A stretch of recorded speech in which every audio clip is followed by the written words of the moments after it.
The pen stroke on paper shouldn't have been louder than the jazz filtering through Il Gabbiano, yet Kira felt every scratch like thunder as she circled 3 vital warnings on the Mafia boss's bill. Her hands trembled imperceptibly, years of waiting tables masking the terror crawling beneath her skin. The man they called the gentleman sat in his usual corner booth, back to the wall, eyes on the door, a creature of precise habit who never spoke more than necessary. His presence reorganized the very molecules of the restaurant, making even the silverware sound different when he dined. The waitstaff had developed an unspoken choreography around his visits. Freshly polished glasses, premium spirits kept in reserve, menus presented without fingerprints. Even the chef prepared his rare steak with ceremonial focus, knowing the gentleman could sense imperfection without tasting it. Other diners unconsciously lowered their voices when he entered, an instinctive deference to power they couldn't name, but inherently recognized. Children stilled their restlessness, sensing something predatory beneath the civilized veneer of tailored suits and perfectly knotted ties. Kira had earned the right to serve his table through sheer observational precision, remembering his preferences for bottled water at precisely 58 degrees, bread served without olive oil, wine poured exactly 2 fingers from the rim. No request ever needed repetition, no dissatisfaction ever expressed. His hands fascinated her most. Manicured, steady, capable of signing million-dollar contracts or delivering silent death with equal efficiency. She'd seen those hands leave tips arranged in perfect geometric precision, bills aligned as if measured with instruments rather than placed by human touch. Kira tucked a strand of dark hair behind her ear, surveying the restaurant's warm amber lighting that cast long shadows across polished wood and white tablecloths. The humidity of Savannah seeped through the windows, despite the aggressive air conditioning, making the space feel both luxurious and suffocating. The river glinted like oil beyond the wrought iron balconies, its dark surface occasionally catching the reflection of passing boats and distant lights. Thursday nights at Il Gabbiano meant the gentleman's quiet dinner, always followed by espresso, always ending with a generous tip and a curt nod. Tonight broke pattern when the stranger entered, a man whose normalcy seemed forced, whose attention to being unnoticed was itself the brightest flag. Kira registered the weight in his jacket pocket as she delivered breadsticks to table 7, her peripheral vision cataloging his too-still posture. The stranger's reflection caught in the bar mirror as he ordered Scotch neat, his gaze never directly touching the gentleman, but always orbiting him like a predatory satellite. Most staff wouldn't notice. Kira did because noticing was how she'd survived 3 years of night classes and double shifts. His right hand never left his pocket, the kind of stillness that screamed movement was coming. The condensation on his barely touched scotch formed a puddle beneath the glass, untouched and forgotten as his focus sharpened with each passing minute. Sweat gathered at Kira's nape, despite the arctic chill of the restaurant's air, her breathing carefully regulated as she approached the gentleman with his bill. For the first time in 2 years of serving him, she allowed their fingers to brush as she passed him the leather folder. 3 circles in blue ink, marked words from the evening specials, printed at the bottom of the receipt. Hitman behind you. Deal gone wrong. Exit now. The message stared up from the paper, her warning to a man who made other people disappear, not the other way around. The gentleman's eyes, cold gray like the river in winter, flicked from the paper to Kira's face, no emotion registering beyond a slight tightening at the corners. He placed his glass deliberately over the circles, tapping once with his index finger as if confirming receipt. Kira returned to polishing glasses behind the bar, her movement a choreographed ballet of normalcy while her heartbeat thundered in her ears. The stranger shifted forward on his bar stool, hand emerging from his pocket with painful slowness that telegraphed intention. Time stretched like pulled taffy as the gentleman stood, not hurriedly, smoothing his tailored suit jacket with practiced precision. Without a backward glance, he moved toward the kitchen's side exit, posture relaxed despite the warning, as if merely stepping out for air. The silence that followed his departure lasted exactly 4 seconds before the stranger knocked over his bar stool in pursuit, the crash of wood against tile shattering the carefully maintained atmosphere. 2 men in dark suits materialized from corner tables, their movements suddenly focused. Glass shattered somewhere near the kitchen, followed by a sound like a champagne cork, muffled yet distinct, then a heavy thud that Kira felt through the soles of her shoes. The jazz continued playing as if nothing had happened, a trumpet solo wailing obliviously over whatever violence had just transpired. Her manager appeared, face carefully blank as he announced the restaurant would close early due to a kitchen incident, his eyes warning staff not to ask questions. Kira collected her tips with trembling fingers, wondering if she'd just signed her own death warrant by interfering. The walk home stretched longer than usual, each street lamp a spotlight exposing her to unknown watchers. Savannah's ancient oak trees dripped Spanish moss that swayed in the heavy night air like hanged men, their shadows reaching for Kira with every step. Her apartment stood dark and silent, the lock clicking too loudly in the empty hallway. That night, she slept with her back against the wall, a kitchen knife under her pillow, eyes burning from refusing to close them, until exhaustion finally claimed her near dawn. Morning brought no police inquiries, no newspaper headlines, no evidence that anything unusual had occurred at Il Gabbiano. The restaurant remained closed for renovations, a hastily printed sign taped to the door when Kira passed by on her way to class. Professor Harlow's lecture on criminal psychology seemed cruelly ironic as Kira struggled to focus, her notes devolving into meaningless scribbles while her mind replayed the stranger's predatory stillness. The classroom felt exposed. Too many windows, too many doors, too many unknown faces. 2 days passed in a fog of hypervigilance, Kira jumping at shadows and sleeping in short, fitful bursts. Her roommate questioned the dark circles under her eyes, but she deflected with excuses about final exams and term papers coming due. The call came Saturday morning. Il Gabbiano would reopen that evening. All staff expected to report as usual. Kira's fingers went numb around her phone as the manager's voice continued with businesslike detachment, mentioning nothing about Thursday's incident. Returning felt like walking into a lion's den. The restaurant's familiar warmth now sinister despite fresh flowers on every table and a new bartender polishing glasses where the stranger had sat. Kira tied her apron with trembling fingers, wondering if she'd been forgotten or merely postponed. The envelope appeared in her locker during her break, cream-colored paper with her name written in elegant script. No return address, no explanation. Inside lay a small black box and a note that read only, "You saw what others missed. For protection when needed." The box contained a silver keychain, heavy and cool against her palm, engraved with a single letter, G. Its weight suggested purpose beyond decoration, its presence a message she couldn't fully decipher but instinctively understood. Acknowledgement and debt combined. Another server whispered that the gentleman's table had been reserved again, her eyes wide with the unspoken question of what happened 2 nights ago. Kira arranged water glasses with mechanical precision, her reflection fragmented across their surfaces like her scattered thoughts. When he entered, alive, unharmed, immaculate as always, the restaurant's ambient noise dipped momentarily before resuming at a higher pitch. He took his usual table without fanfare, expression betraying nothing as Kira approached with menus and the night's specials. Recognition flashed between them like silent lightning, a current of understanding that needed no words. Kira poured his water without meeting his eyes, yet feeling his gaze trace the outline of her face with an intensity that stole her breath. The restaurant's other patrons remained oblivious to the invisible thread connecting Waitress and Mafia boss, their casual dinner conversations creating a symphony of normalcy that disguised the dangerous undercurrent. Kira moved between tables with practiced ease, her body operating on muscle memory while her mind calculated survival odds. Gregory's bodyguards had doubled in number since the incident, strategically positioned throughout the dining room in patterns only a trained eye would recognize. They communicated through micro-expressions and subtle hand gestures, a silent language of protection and vigilance that fascinated Kira's academic mind. The restaurant itself had transformed in Kira's perception. Once simply a workplace, now a chessboard where powerful pieces moved according to rules she was just beginning to understand. Every entrance represented vulnerability, every mirror a tactical advantage, every kitchen knife a potential weapon. Her textbooks on criminal organizational structures suddenly came alive in 3 dimensions, theories manifesting in flesh and blood before her eyes. The hierarchical positioning of Gregory's men, the deference shown by other suspected associates, the carefully maintained buffer zone around his table, academia made real in terrifying clarity. His voice, when he finally spoke, surprised her with its warmth, low and cultured, nothing like the cold businessman she had imagined. "The veal scallopini tonight. Would you recommend it?" he asked, a question that seemed to carry weight beyond mere dinner options.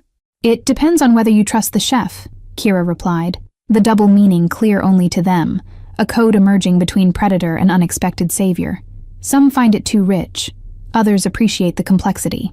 His smile, barely there, gone in an instant, transformed his face from marble to something almost human. "I'll trust your judgment then," he said, handing back the menu with deliberate care, his fingers brushing hers for the second time in 3 years. The dinner service proceeded with superficial normalcy, yet Kira felt the shift in atmosphere like a change in barometric pressure. Every time she approached his table, conversation nearby faltered, creating pockets of silence that followed her movements. His bodyguards, for now she recognized them as such, occupied strategic positions throughout the restaurant, their relaxed postures belying vigilant eyes that tracked every new arrival. One nodded almost imperceptibly to Kira when she passed, an acknowledgement that set her heart racing. "You never asked my name," the gentleman said, when she brought his espresso, the statement hanging between them like a bridge partially constructed. "After 2 years of service, after Thursday night, you deserve to know who you saved." Kira placed the demitasse precisely on the saucer, buying seconds to compose herself. "Knowing your name makes me a liability, not a savior," she answered, surprising herself with her boldness, with the calm in her voice despite her racing pulse. "Gregory Weiss," he offered anyway, breaking his own rule of anonymity, the name a gift and a burden simultaneously. "And I don't consider you a liability, Kira Johnson. I consider you an investment worth protecting." The sound of her full name on his lips sent ice through her veins. He'd investigated her, knew her, had probably seen the cramped apartment where she slept with a knife under her pillow. "I didn't help you for protection or investment," she whispered, hands clenched at her sides. "Why then?" Gregory asked, genuine curiosity softening his features as he studied her with the focus of someone unaccustomed to being surprised. Most would have looked away, pretended not to notice the danger. Self-preservation is human nature. Twilight gathered beyond the restaurant windows, the river darkening to match the night sky, street lamps casting golden reflections across the water's surface. "Because looking away when someone needs help isn't who I am," Kira answered simply, the truth requiring no elaboration. Gregory's expression changed subtly, something like respect replacing his usual calculated assessment. "The hitman was sent by the Cardoso family. A business disagreement escalated beyond reason," he explained, offering information as currency, as equalization. The name Cardoso registered immediately in Kira's memory, a family mentioned in her professor's lecture on emerging criminal enterprises, notable for their brutal efficiency and expansion into traditional territories. Their reputation for leaving no witnesses made Gregory's continued existence all the more remarkable. Beyond the restaurant windows, a police cruiser rolled slowly past, its presence a reminder of the thin veneer separating legitimate Savannah from its criminal underbelly. Gregory tracked its movement without turning his head, only the slight tension in his shoulders betraying his awareness. The Cardoso vendetta explained the unfamiliar cars Kira had noticed parked near her apartment building, the sensation of being watched during her morning runs along the riverfront. She wasn't just adjacent to Gregory's world anymore. She had become a marked coordinate on its map. Her professor had lectured about witness protection programs, about how completely one's identity must be erased to escape determined hunters. No such protection existed for those who aided crime lords against their enemies. Kira existed in a dangerous gray space between worlds, protected by obligation rather than law. "Is it over now?" Kira asked, thinking of her routine walks home along deserted streets, of unlocking her door alone in the dark. Or will there be others looking to finish what he started? The silence that followed felt weighted, Gregory's gaze dropping to the espresso as he considered his words carefully. "The immediate threat is eliminated, but in my world, safety is never permanent," he finally answered, honesty replacing what could have been false reassurance. Kira nodded, understanding more than she wanted to about the precarious nature of power and the enemies it created. "Then I guess we both need to stay observant," she said, the plural unintentional but hanging between them like a contract. "I meant what I wrote," Gregory said as he prepared to leave, placing cash beneath his saucer, enough to cover the meal several times over. The keychain isn't just a token of gratitude. Its meaning will become clear if needed. Kira touched her pocket where the silver weight rested, wondering what protection a keychain could possibly offer against the dangers surrounding a man like Gregory Weiss. "And what if I don't want to be part of your world?" she asked, voicing the fear that had haunted her since Thursday. "Too late," Gregory replied, standing with fluid grace that belied the power coiled beneath his custom suit. "You entered my world the moment you circled those words on my bill. Now we both have to live with the consequences." The next morning, police tape cordoned off a section of the alley behind Il Gabbiano, blue and white stripes fluttering in the humid breeze. 2 officers interviewed kitchen staff while deliberately avoiding Kira, their questions vague about disturbances rather than gunshots. News spread through the restaurant like smoke. The hitman's body had been discovered 3 blocks away in a dumpster, a single bullet hole beneath his chin.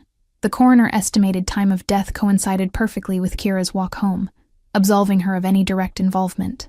Gregory didn't return for a week, his absence conspicuous at the Thursday corner table that remained empty, despite other patrons requesting it. The manager refused all such requests with practiced politeness, the reservation book marking it as permanently reserved. Kira's criminal psychology professor discussed organized crime that week, his animated lecture on omerta, the code of silence, taking on new meaning as she sat rigid in her seat. Those who break silence rarely survive to regret it, he emphasized, unaware of her personal experience with the concept. Her roommate commented on the silver keychain that never left Kira's possession, curious about the lone initial that matched no one in her life. Just a gift from a customer, Kira explained, the partial truth easier than explaining how she'd become entangled with a Mafia boss. Sleep came easier now. The knife returned to the kitchen drawer, as Kira discovered a strange sense of security in Gregory's absent protection. Her apartment building had a new maintenance man, who seemed unusually vigilant about checking exterior doors and security cameras. Whispers about the kitchen incident gradually faded as Il Gabbiano's patrons returned to their normal routines, the temporary closure dismissed as renovation rather than crime scene cleanup. Only Kira noticed that the new flooring behind the bar replaced precisely where the hitman had stood. The university semester advanced toward finals week. Kira's attention split between examinations and hyper-awareness of her surroundings. She'd catch herself studying reflections in windows, cataloging strangers' hand positions, noting exits, Gregory's world infiltrating her student life. One evening, walking home from late-night study, she spotted a sedan following at a discreet distance, its headlights dimmed, pace matching hers. Rather than fear, Kira felt a bizarre comfort, recognizing the same car that often appeared when she worked closing shifts. The Savannah heat intensified as May approached, making the restaurant's air conditioning a sanctuary for customers seeking respite. Kira's dark hair clung to her neck as she served overpriced cocktails to tourists, who knew nothing about the violence that had transpired beneath their feet. A local newspaper ran a small article about underworld tensions in the historic district, mentioning anonymous sources claiming territorial disputes between rival organizations. The article appeared and disappeared from the paper's website within hours, as if someone had paid to suppress it. Professor Harlow assigned a final paper on psychological triggers that break loyalty structures in criminal organizations, the irony not lost on Kira as she typed furiously about the theoretical foundations of betrayal. Her practical experience remained locked behind her teeth, unshared.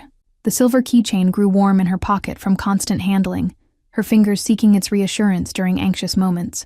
She discovered a hidden seam one night while studying, the letter G, sliding sideways to reveal a phone number etched into the metal beneath. The craftsmanship of the keychain spoke volumes about Gregory's attention to detail. Precision engineering disguised as ornament, utility masked as luxury, protection hidden within plain sight.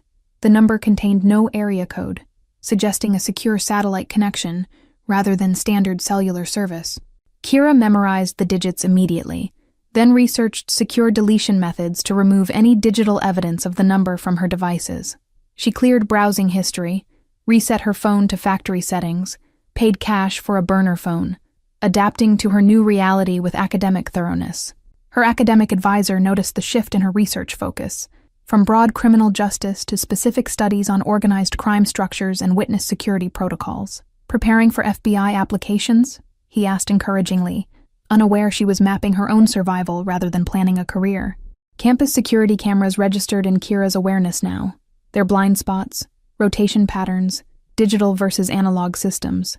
She began logging routine police patrols, identifying unmarked law enforcement vehicles, cataloging the habits of campus security guards.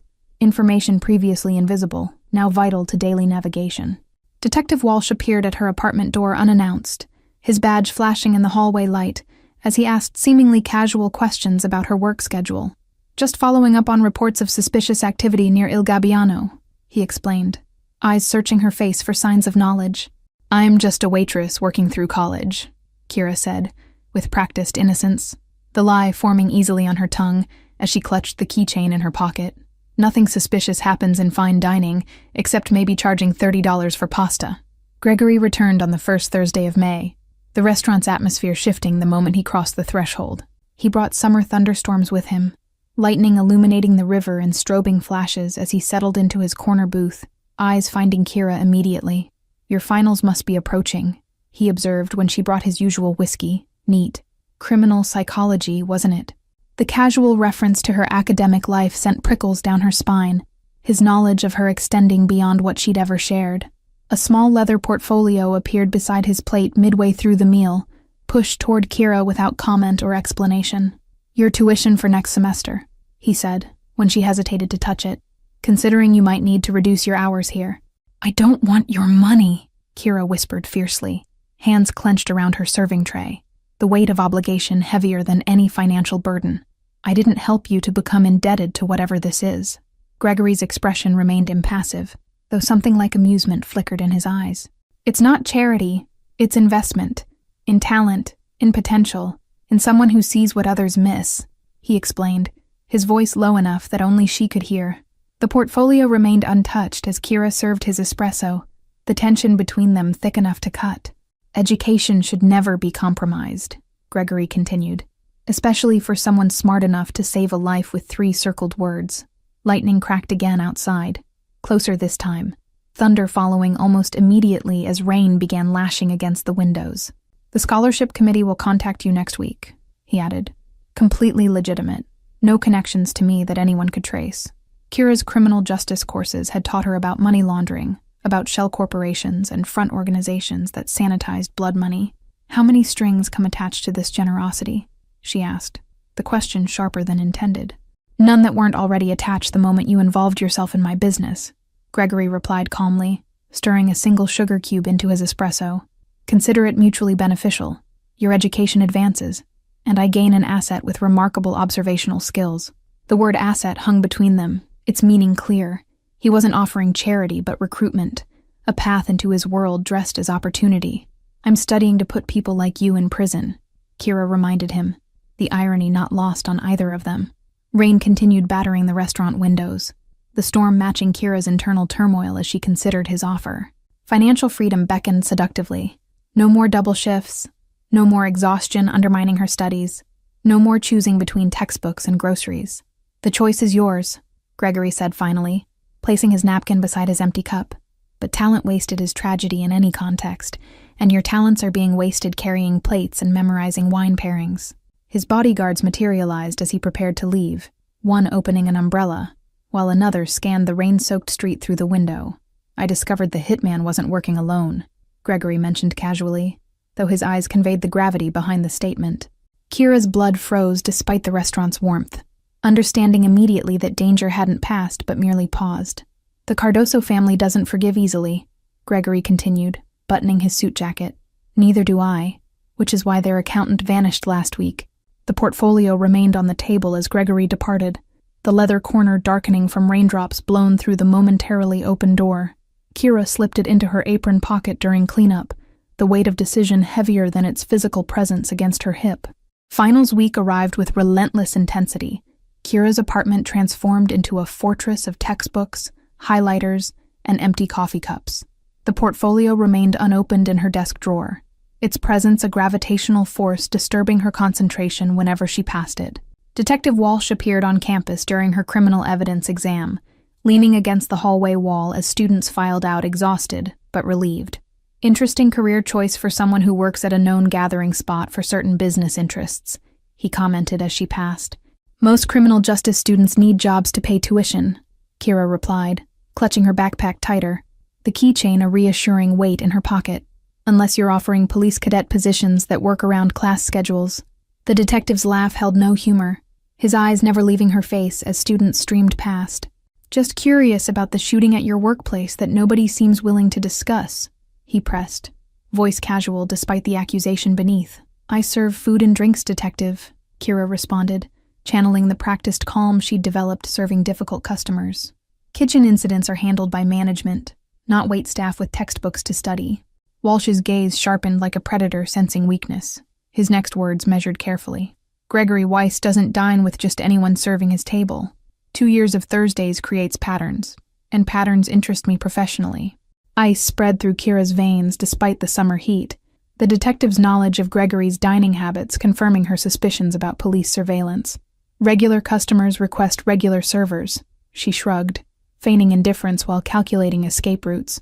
His organization has expanded operations recently, new territories, new ventures, attracting attention from people less friendly than me, Walsh continued, offering information as bait. People associated with him tend to disappear or advance rapidly, rarely anything in between. The shadows beneath the campus oak trees stretched longer as afternoon waned, Kira's next exam looming while the detective seemed content to monopolize her limited preparation time. Is there an actual question in this conversation, detective, or just vague observations about my job? Just friendly advice. Career paths are set earlier than most people realize, Walsh answered, straightening from his casual pose against the wall. Choose carefully which path you're walking, Ms. Johnson, before you can't turn back. The detective's warning echoed in her mind through her final exam, competing with definitions of probable cause and chain of custody as she filled blue books with carefully formulated answers. The irony of excelling in law enforcement theory while harboring secrets wasn't lost on her.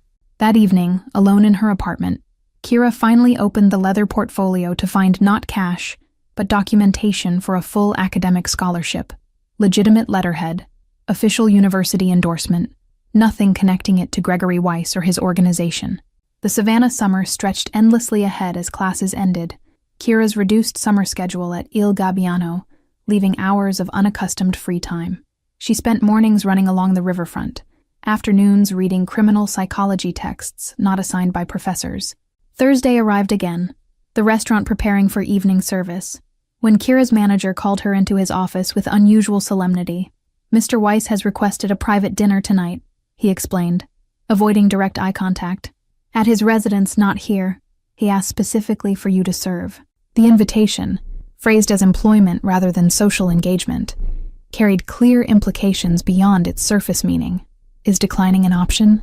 Kira asked, already knowing the answer, as her manager's expression shifted from uncomfortable to alarmed. The drive to Gregory's estate wound through Savannah's outskirts, grand oaks draped with Spanish moss creating tunnels of shadow and light. Kira sat rigid in the back seat of the black sedan, the driver's silence amplifying her racing thoughts as they passed through wrought iron gates. The house surprised her.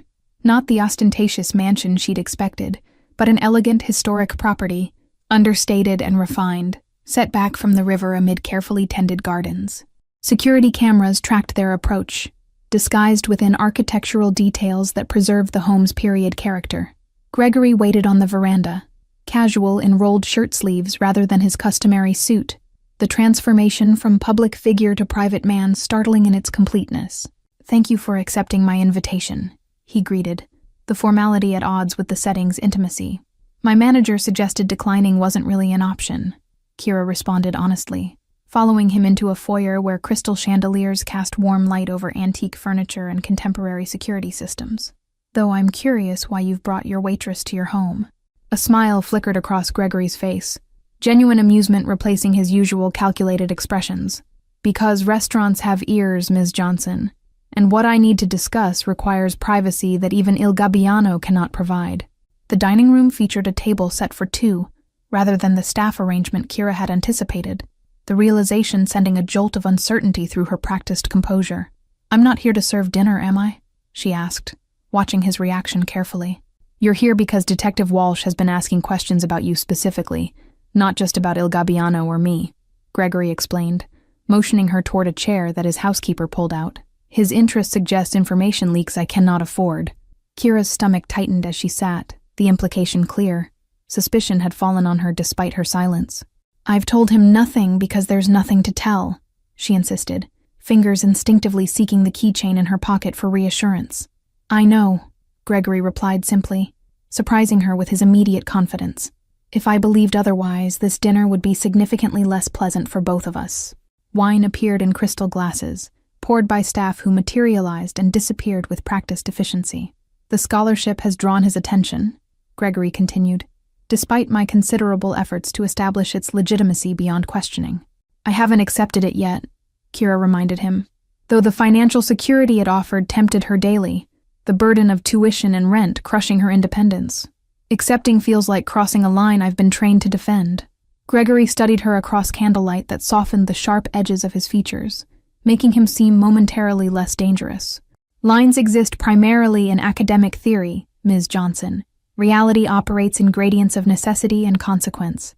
A chef appeared with the first course, the presentation worthy of Il Gabbiano's finest offerings, though Kira's appetite had vanished beneath the weight of conversation. Walsh believes you're recruiting me, she stated plainly, meeting Gregory's gaze directly. And what do you believe? He countered, the question hanging between them as he sampled the wine with practiced appreciation. That I'm offering education to a promising student, or inducting a new soldier into organized crime? Kira considered her answer carefully, aware that honesty might be dangerous yet necessary. I believe you're hedging bets, investing in potential while assessing whether I'm more valuable as ally or liability, she replied, surprising herself with her boldness. Lightning fractured the sky beyond the dining room windows, summer storms gathering over the river as their conversation continued through multiple courses. The Cardoso family has identified you, Gregory stated bluntly over dessert, the casual delivery belying the statement's gravity. Kira's fork froze midway to her mouth, appetite instantly evaporating as implications crystallized in her mind. Because of the warning I gave you? She asked, though she already knew the answer written in his suddenly hardened expression. Their surveillance captured you circling those words, passing me the bill. They see you as directly responsible for their hitman's failure and subsequent disappearance, Gregory confirmed, his tone matter-of-fact despite discussing what amounted to a death sentence. The silver keychain seemed to burn against Kira's thigh through her pocket, its purpose suddenly, terribly clear. The number inside, it's for when they come for me, she realized aloud, watching Gregory's expression for confirmation. My people cannot maintain constant surveillance without attracting unwanted attention from both the Cardosos and Detective Walsh, he explained, tension visible in the slight tightening of his jaw. The number connects directly to my security team, bypassing all other channels. Rain began lashing against the windows, mirroring the storm building within Kira's chest, as her college plans, her carefully constructed future, dissolved under the acid of new reality. I never asked for this protection, or the danger that necessitates it, she whispered, anger threading through fear. Choice became irrelevant the moment you decided to save my life, Gregory replied without apology, his gaze steady across the table. Now we both navigate consequences, you of compassion, me of debt. The word debt hung between them, weighted with implications beyond financial obligation. In his world, debts created bonds as binding as blood. What exactly do you expect from me in return for this protection? Kira asked, voicing the question that had haunted her since their first real conversation. Initially, nothing beyond discretion, Gregory answered, surprising her with his frankness. Eventually, your particular talents for observation, psychology, and quick thinking would be valuable in certain negotiations and assessments. Kira laughed without humor, the sound sharp against the backdrop of rainfall. You're offering me a job, after graduation, as what exactly? Mafia consultant? Criminal psychologist for organized crime? Gregory's expression remained neutral, though something like approval flickered in his eyes at her directness. I prefer strategic advisor for legal enterprises that occasionally operate in regulatory gray areas, he corrected, the euphemism almost comical in its inadequacy. The rainfall intensified, sheets of water obscuring the view beyond windows that Kira suddenly realized were likely bulletproof. And if I decline this career opportunity? She asked, already suspecting the limitations of her choices. You remain under my protection regardless. Debts must be paid in full, Gregory replied, his tone softening slightly as he added, though protection without cooperation becomes significantly more complicated for everyone involved. Lightning illuminated the dining room in stark white flashes, casting dramatic shadows across Gregory's features as he leaned forward. The scholarship remains yours regardless of your decision. Education should never be sacrificed to circumstance. A knock interrupted their conversation, one of Gregory's security team entering with deliberate calm that immediately signaled trouble. Sir, there's movement at the perimeter. 3 vehicles approaching from the south access road, he reported, professional despite the obvious threat. Cardoso's men, Gregory stated rather than asked, rising smoothly from his chair with practiced efficiency.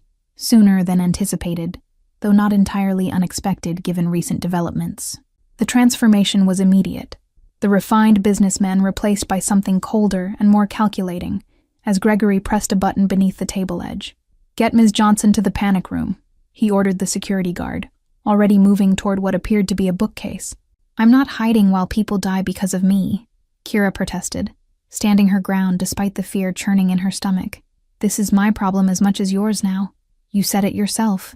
Gregory paused, assessing her with new interest, the calculation in his eyes shifting toward something like respect. "There's a difference between strategic advisory and combat, Ms. Johnson. One requires your talents, the other does not." The bookcase slid sideways to reveal a monitoring station, displaying security camera feeds from around the property.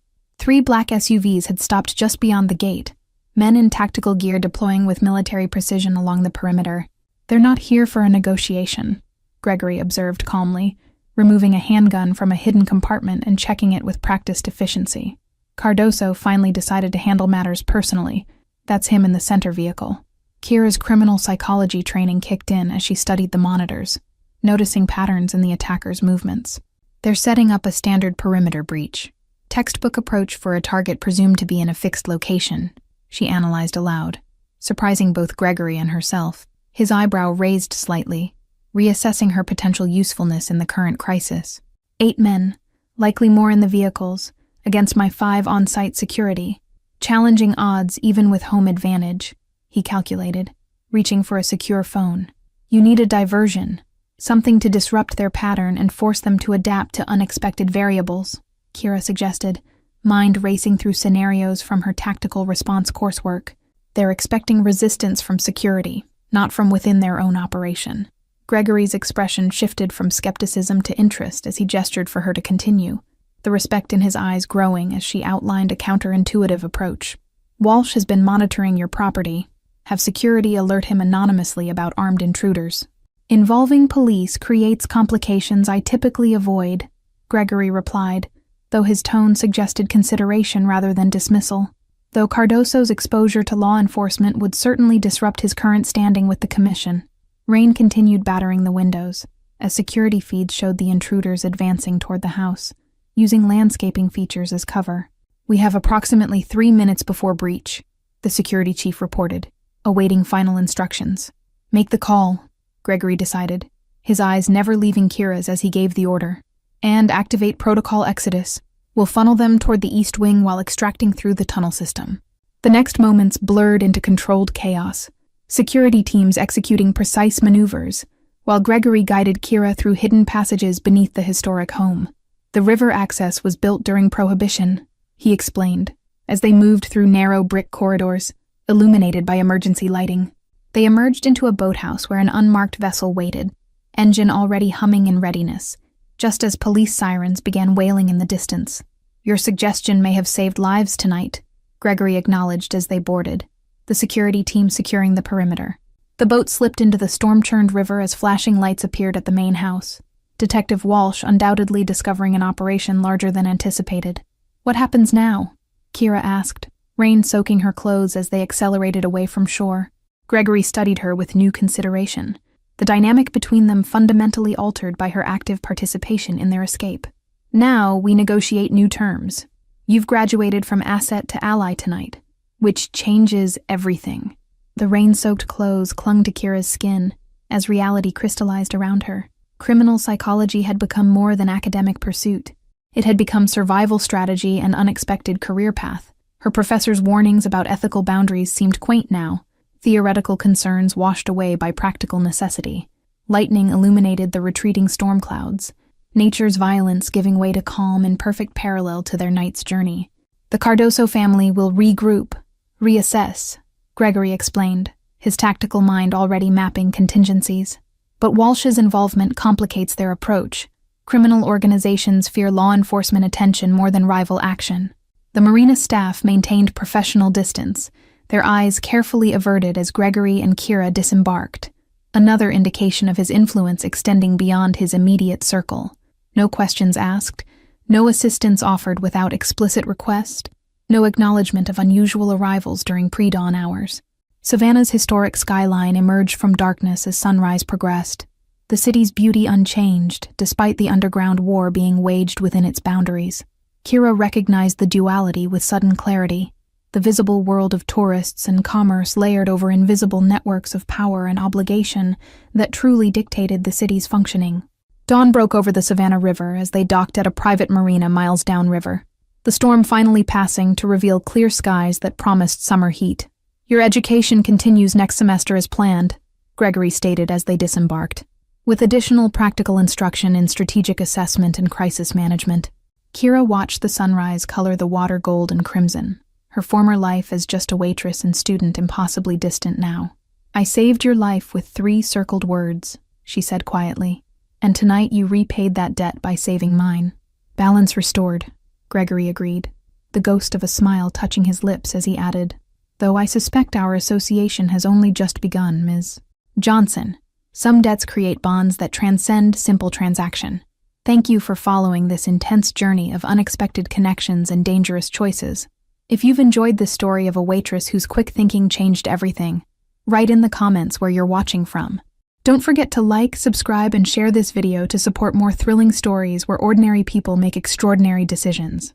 What would you have done in Kira's situation? She was dragged from the kitchen screaming. The Mafia boss tasted the soup and said, "She's mine." Those words echoed through the prestigious Ocean View Hotel in Newport, Rhode Island, forever changing the lives of everyone present that fateful evening. Astrid Novak kept her head down as she chopped vegetables with practiced precision, her knife moving in a rhythmic dance across the cutting board. The kitchen buzzed with frantic energy around her, chefs shouting orders and pans clattering as Newport's elite waited for their 5-star meals. Her grandmother's voice whispered in her memory, "Food isn't just sustenance. It's a language for those who can't speak their pain." Astrid poured that philosophy into every dish, especially her signature seafood bisque that carried hints of the small coastal town where she grew up. Chef Philippe stalked the kitchen like a predator, his white coat immaculate compared to the splattered uniforms of his subordinates. His eyes narrowed whenever they landed on Astrid, a mixture of contempt and something darker swimming in their depths. The restaurant within the historic Ocean View Hotel served as a playground for power brokers, politicians, and those who operated in the shadows between legality and chaos. Crystal chandeliers cast golden light across white tablecloths where deals were made with handshakes firmer than any written contract. Astrid had secured the position through sheer talent rather than connections, a fact that Chef Philippe reminded her of daily through casual cruelties and impossible demands. Her calloused hands told the story of her journey from a small-town diner to this temple of culinary excellence. The special order came in at 8:17 p.m., a request from the private dining room overlooking the Atlantic. "Table 7 wants something not on the menu," the server whispered, sliding the note toward Astrid with nervous eyes. The handwritten request simply read, "Something that tastes like home." No specifics, no ingredients listed, just a cryptic request that made Chef Philippe scoff and delegate the task to Astrid as punishment for her earlier praise from a regular customer. "Make whatever garbage you want," he hissed, leaning close enough for his cologne to overpower the kitchen aromas. "When it fails, perhaps you'll finally understand your place in my kitchen." Astrid closed her eyes for 3 heartbeats, centering herself before reaching for ingredients that spoke to her soul rather than the menu. She chose wild-caught Atlantic scallops, local herbs from the hotel's rooftop garden, and her secret blend of spices carried in a small tin always tucked in her pocket. The soup came together like a symphony, steam rising as cream swirled into the broth, transforming the liquid from transparent to opaque with a single turn of her wooden spoon. She hummed softly, unaware of the curious glances from her fellow chefs who had never seen such calm amid the kitchen chaos. When completed, the bisque glowed a soft amber under the kitchen lights, smelling of ocean breezes, comfort, and something indefinable that made the server's eyes widen upon collection. "This smells incredible," he murmured, before whisking it away to table 7. 20 minutes passed in a blur of orders and preparations, before Astrid noticed the unusual stillness spreading through the kitchen. Staff members exchanged glances, conversations dying mid-sentence as a tall figure appeared in the doorway. He wore a tailored suit that couldn't quite disguise the hardened physique beneath, his presence commanding attention without effort. Cold blue eyes scanned the room methodically until they locked onto Astrid with an intensity that froze her in place. "Who made the soup?" His voice was surprisingly soft, carrying a hint of an accent she couldn't place. The question hung in the air for several heartbeats before Chef Philippe stepped forward with a practiced smile. "I oversee all dishes in my kitchen," Chef Philippe began with a flourish, only to be silenced by a slight raise of the man's hand. The gesture was minimal, yet carried enough authority to make the celebrity chef step backward. "I didn't ask who oversees," the man stated flatly, his gaze never leaving Astrid's face. "I asked who created that soup, the one that tastes like memories I've never had." Before Astrid could respond, Chef Philippe's face contorted with rage as he grabbed her arm with bruising force. "This nobody thinks she can experiment in my kitchen," he spat, yanking her toward the dining room. "See what your little creation has done?" Philippe shouted, dragging Astrid through the swinging doors and into the elegant dining area, where conversations halted instantly. "You've disturbed our most important guest with your peasant food." Astrid stumbled as Philippe continued pulling her across the polished marble floor, tears of humiliation burning behind her eyes as diners watched the spectacle with expressions ranging from shock to morbid fascination. Her chef's coat was coming untucked, her dignity unraveling with each step.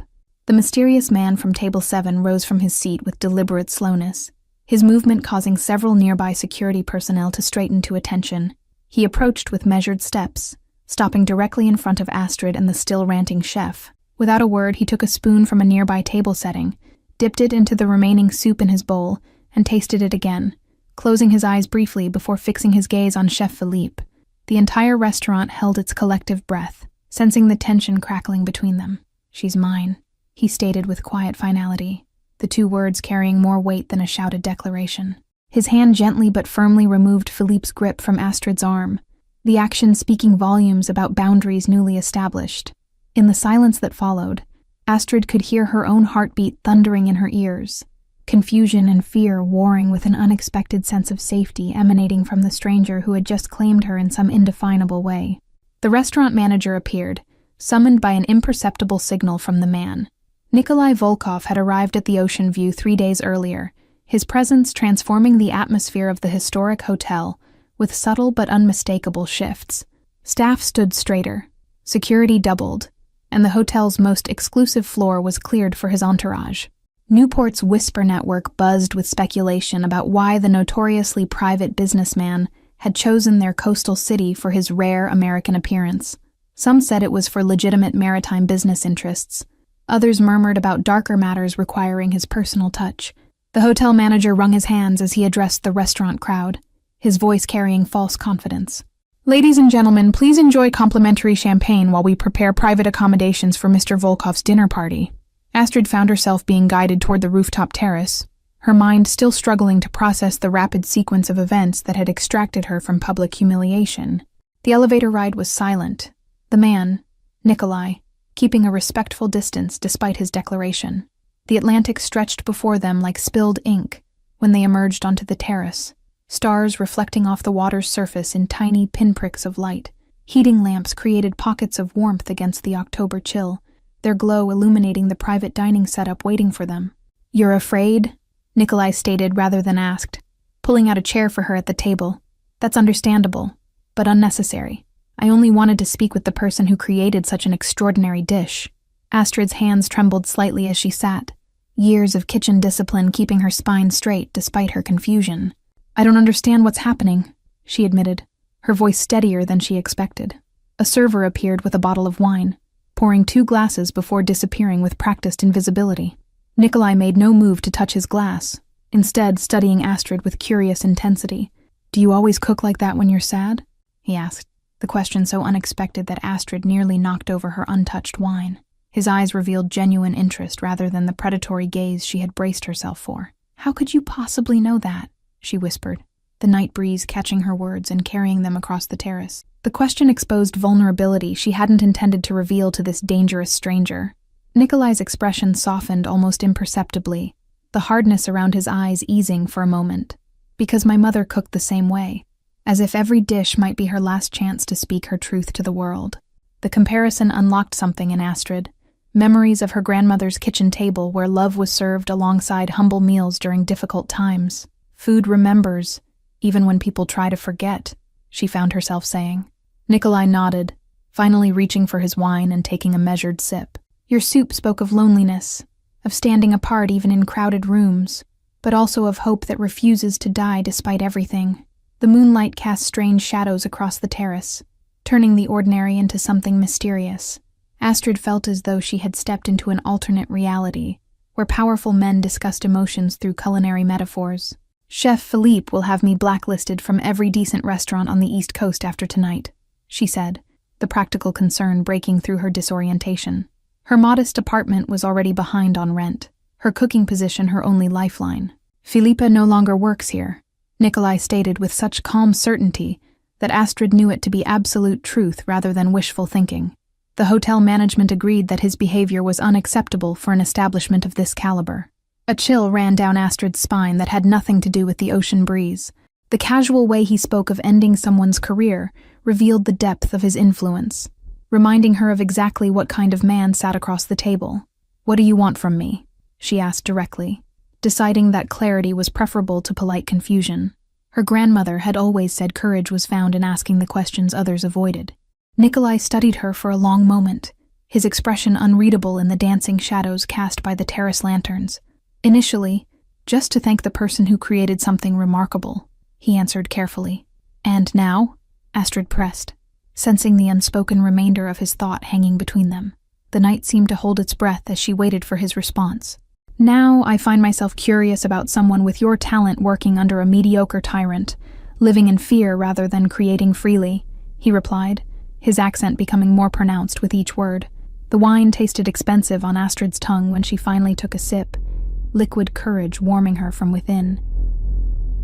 "Not everyone has the luxury of choice, Mr. Volkov. Some of us take what opportunities we can find." A ghost of a smile touched his lips, there and gone so quickly she might have imagined it. "Call me Nikolai," he said, "and perhaps choice is exactly what I'm offering you." The distant sound of waves crashing against Newport's famous cliffs filled the silence between them, nature's rhythm continuing regardless of human drama. Astrid waited for elaboration, sensing that patience would reveal more than questions. "I own several establishments that could benefit from your particular talents," Nikolai continued after a moment. "Places where creativity is valued over arbitrary rules and petty tyranny." Astrid's mind flashed with warnings. Deals with devils, strings attached to gifts, the danger of owing someone like him. "And what would be expected of me in return?" she asked, proud that her voice remained steady. "Initially, nothing but your best work," he answered with unexpected simplicity. "I believe in investing in rare talents without stifling them. Beyond that, we would negotiate terms that benefit us both." Morning light filtered through the unfamiliar curtains of Astrid's hotel suite, a room more spacious than her entire apartment. She hadn't accepted Nikolai's job offer outright, but had agreed to his suggestion of temporary accommodations while considering her options. The knock at her door revealed a hotel staff member with a handwritten note requesting her presence in the hotel's main kitchen at her convenience. No signature, but the elegant stationery left little doubt about the sender's identity. The kitchen staff fell silent as Astrid entered, their curious gazes following her movement across the polished floor. Word had spread about last night's incident, transforming her overnight from invisible line cook to subject of intense speculation. "Ms. Novak," the sous chef approached with newfound respect, "we've been instructed to provide you with anything you require for today's special project." His eyes conveyed both curiosity and apprehension about the mysterious task. Astrid felt strangely calm as she tied a fresh apron around her waist, accessing a confidence that had always existed in her relationship with food, if not with people. The kitchen was a language she understood fluently, regardless of its size or prestige.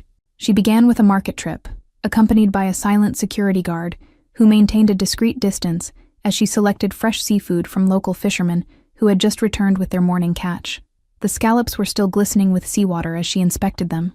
The herbs came next, not from sterile grocery displays, but from an elderly woman's garden stand at the farmer's market, where gnarled hands tied bundles of thyme and rosemary with practiced efficiency. The woman smiled knowingly at Astrid's careful selections. Back in the kitchen, Astrid created a sanctuary of focus amid the bustling activity, her movements deliberate yet flowing as she prepared each ingredient. She crushed peppercorns with the flat of her knife, releasing their aroma into the air like an offering. The stock simmered slowly, bones and shells surrendering their essence to the liquid that would form the soup's foundation.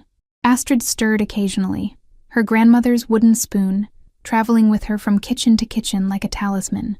When she added cream to the broth, It transformed from transparent to opaque in a swirling dance that never failed to mesmerize her. The kitchen staff had stopped pretending to work, now openly watching her process with professional curiosity. Astrid hummed softly as she worked, an old lullaby her grandmother sang while teaching her to cook during those difficult years after her parents' accident. The melody carried memories of safety that infused themselves into the developing flavors. The final touch was a sprinkle of smoked sea salt, harvested from the Atlantic, a gift from the fisherman who had sold her the scallops after hearing about her special project.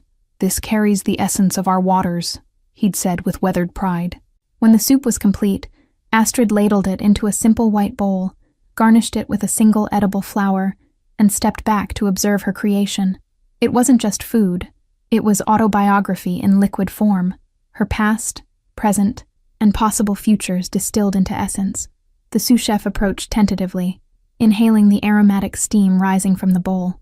"I've never seen someone cook with such intention," he observed, searching for the right words to describe what he'd witnessed. "My grandmother taught me that ingredients remember the hands that touch them," Astrid explained, wiping her hands on her apron. "If you cook with anger or fear, those emotions become part of the meal." A hush fell over the kitchen as Nikolai entered, his presence commanding attention without effort. Today he wore a more casual outfit, charcoal slacks and a navy sweater that somehow looked as authoritative as yesterday's tailored suit. He nodded acknowledgments to the staff before turning his full attention to Astrid and the creation waiting before her. "You didn't need to recreate it," he said, genuine surprise evident in his voice. "I didn't," Astrid replied with quiet confidence. "This is its evolution. Same soul, different expression."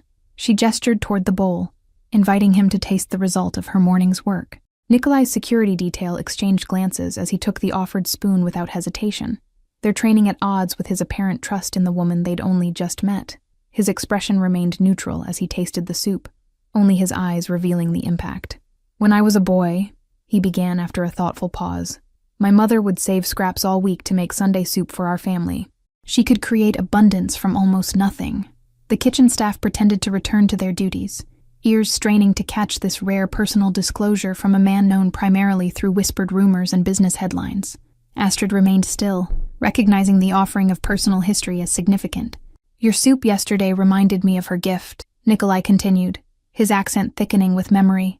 "But this is something entirely new while somehow remaining familiar." Astrid nodded, understanding precisely what he meant. The culinary paradox of innovation rooted in tradition, the balance every serious chef sought, but few achieved. "Food should honor its origins while finding new expression," she said. Nikolai studied her for a moment before making a decision. "I'm hosting a private dinner tonight for business associates. They've traveled far and carry the weariness of difficult negotiations. Would you consider creating the menu?"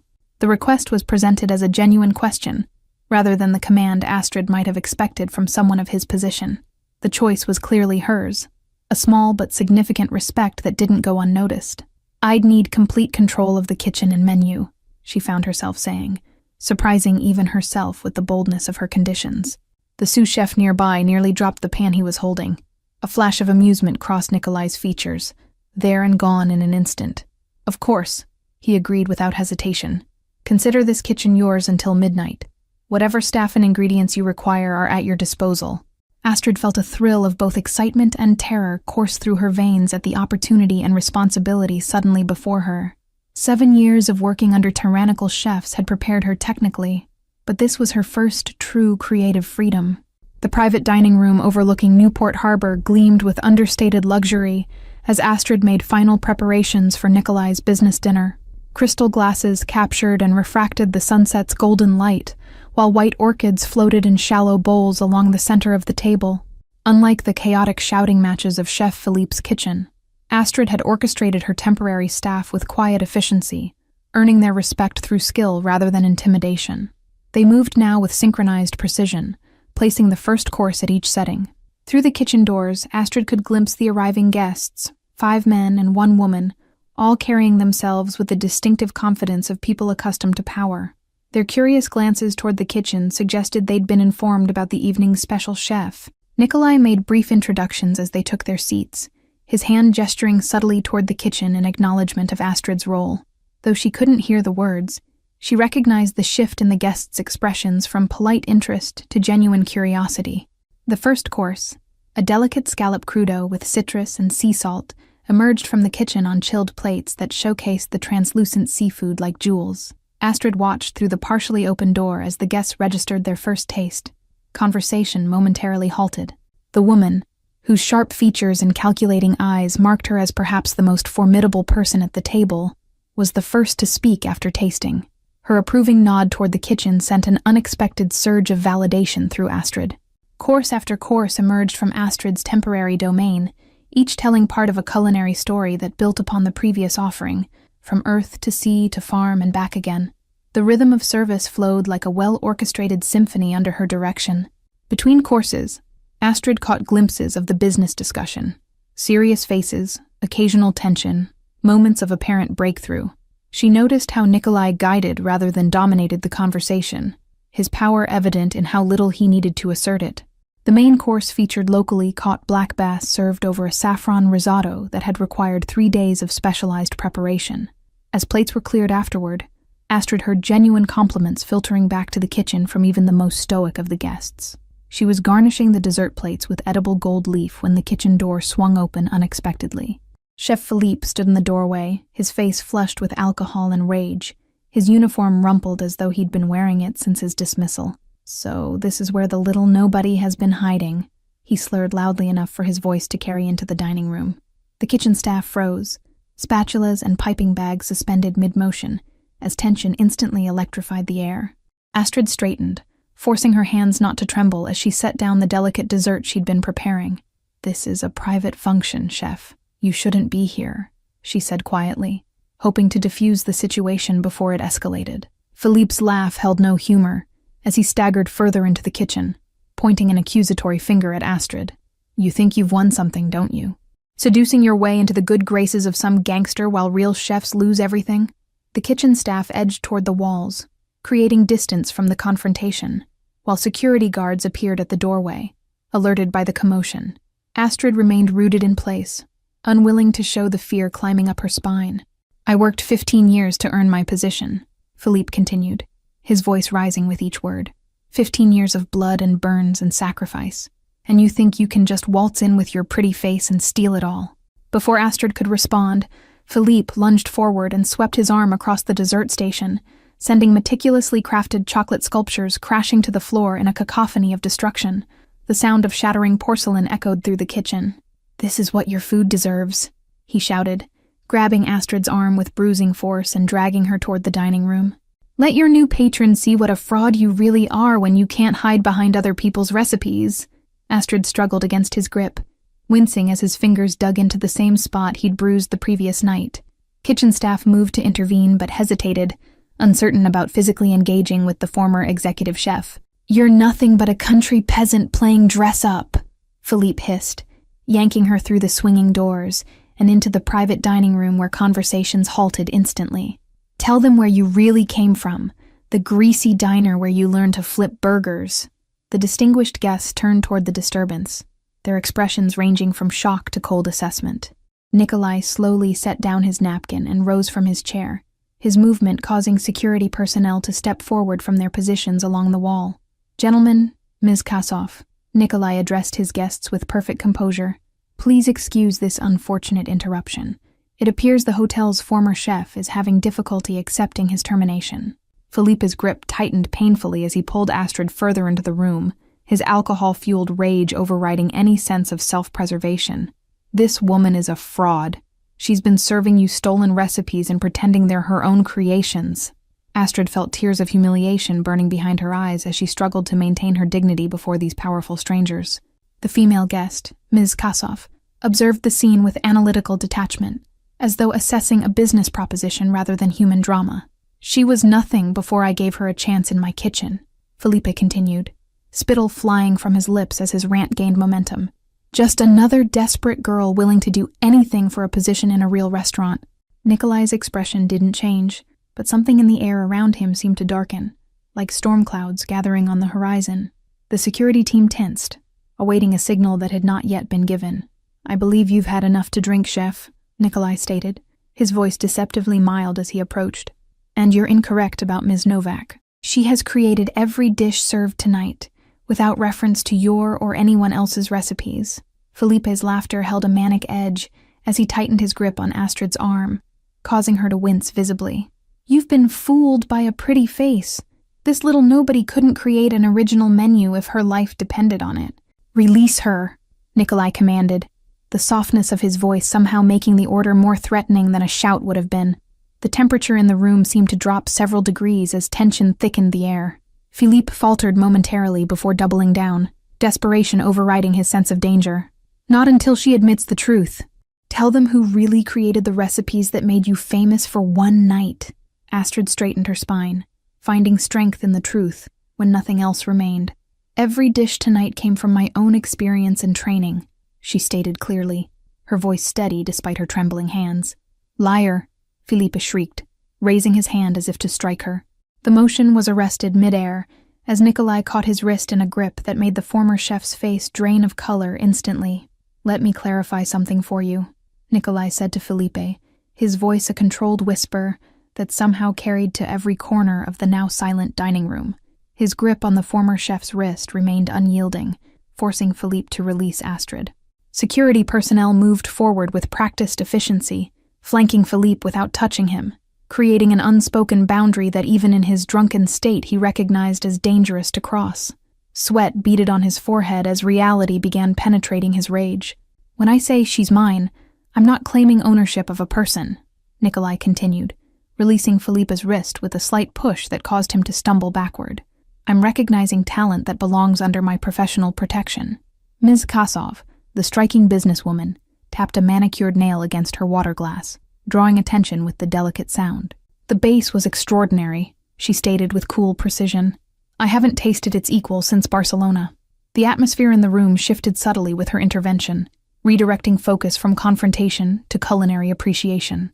Felipe's face contorted with fresh humiliation, as his professional competence, rather than Astrid's, became the implicit comparison. Each dish tonight told a story, another guest added, a silver-haired man with intelligent eyes behind wire-rimmed glasses. Not the performance cuisine so common these days, but something with genuine heart. Philippe's shoulders slumped as the unified front of appreciation formed around him, his momentary power evaporating in the face of authentic praise for his former subordinate.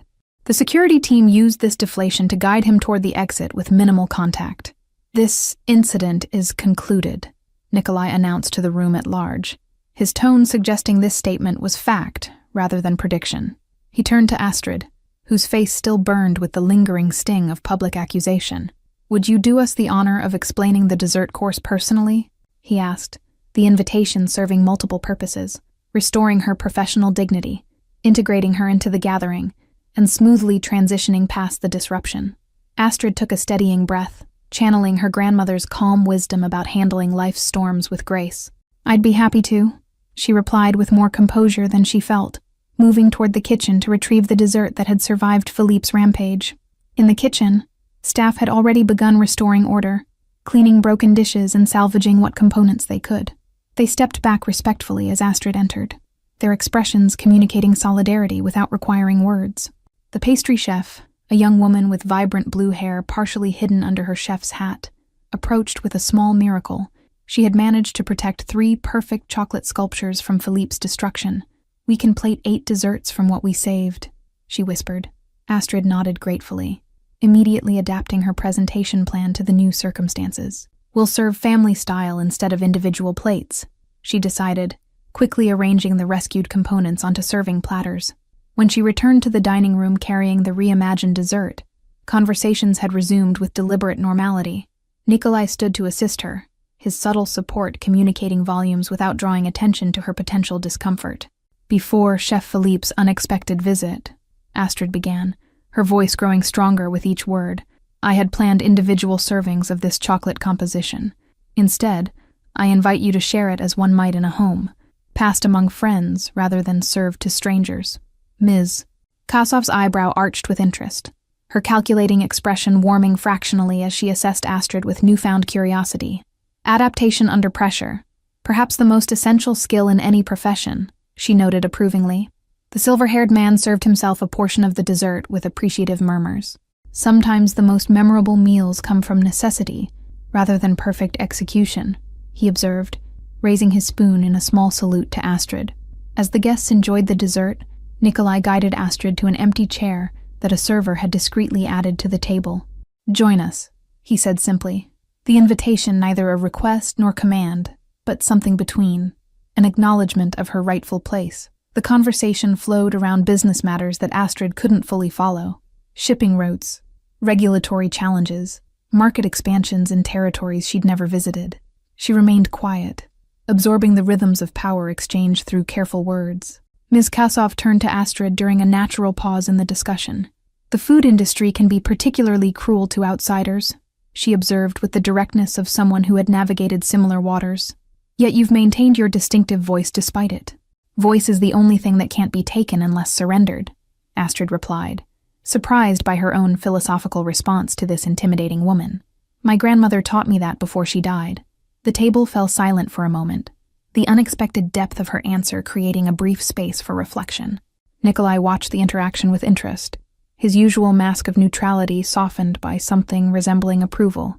"Your grandmother was wise," Ms. Kassoff acknowledged with a slight incline of her head. "I would have enjoyed meeting her." The comment wasn't mere politeness, but a genuine recognition of the influence that had shaped Astrid's talent. As the evening drew to a close, the guests departed with respectful nods to both Nikolai and, surprisingly, to Astrid herself. Their acknowledgement, from people who likely didn't bother remembering most service staff they encountered, felt like an unexpected validation. When only Nikolai and Astrid remained in the private dining room, he poured a small measure of cognac into 2 crystal glasses. "To professional courage," he proposed, raising his glass in a toast that acknowledged her composure during Philippe's attack. Astrid accepted the glass, the amber liquid catching the light as she considered how dramatically her life had changed in less than 48 hours. "I still don't understand why you intervened last night," she admitted, asking the question that had lingered since their first encounter. Nikolai considered her question as he led the way toward the rooftop terrace, the same location where they had first spoken the previous evening. The night air carried the salt scent of the Atlantic, cooler now as autumn tightened its grip on Newport's coastline. "Talent recognizes talent," he finally answered as they emerged onto the moonlit space. "But more importantly, injustice that goes unchallenged only grows stronger with each victory." Astrid wrapped her arms around herself against the ocean breeze, her chef's jacket insufficient protection against the night chill. Without comment, Nikolai removed his suit jacket and draped it over her shoulders, the lingering warmth and subtle scent of his cologne enveloping her. "You could have simply left a generous tip or complimented the meal," she pointed out, pulling the jacket closer despite herself. "Instead, you dismantled a man's career and altered my life trajectory in the span of 5 minutes." Nikolai leaned against the terrace railing, his profile outlined in silver by the moonlight reflecting off the water below. "Philippe destroyed his own career through years of abusive behavior. I merely provided the catalyst for inevitable consequences." The distant lighthouse beam swept across the horizon in rhythmic intervals, a silent guardian for ships navigating dangerous waters. Astrid found herself mesmerized by its steady pattern as she considered his words. "You still haven't explained what you meant when you said she's mine," she pressed, needing clarity about his intentions before proceeding further into whatever arrangement was forming between them. "Those words carry weight, especially from someone like you." A ghost of a smile touched his lips as he gazed out toward the darkened horizon. "Someone like me? And what sort of person do you believe me to be?" Astrid Novak from Millfield, Massachusetts. The specificity of her hometown startled her. She had never mentioned Millfield to him or anyone at the Ocean View Hotel. The casual revelation of this knowledge was clearly intentional, a gentle reminder of his resources and reach. "Someone with enough power to know everything about me while I know almost nothing about you," she answered honestly, refusing to be intimidated by the information imbalance. "Someone who operates by different rules than ordinary people." Nikolai turned to face her fully, his expression more open than she had yet witnessed. "A fair assessment," he acknowledged without defensiveness.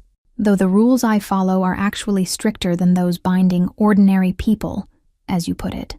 The rooftop heating lamps created islands of warmth amid the autumn chill, their glow softening the sharp edges of what might otherwise have been an intimidating conversation. Astrid moved closer to one, drawn to its comfort.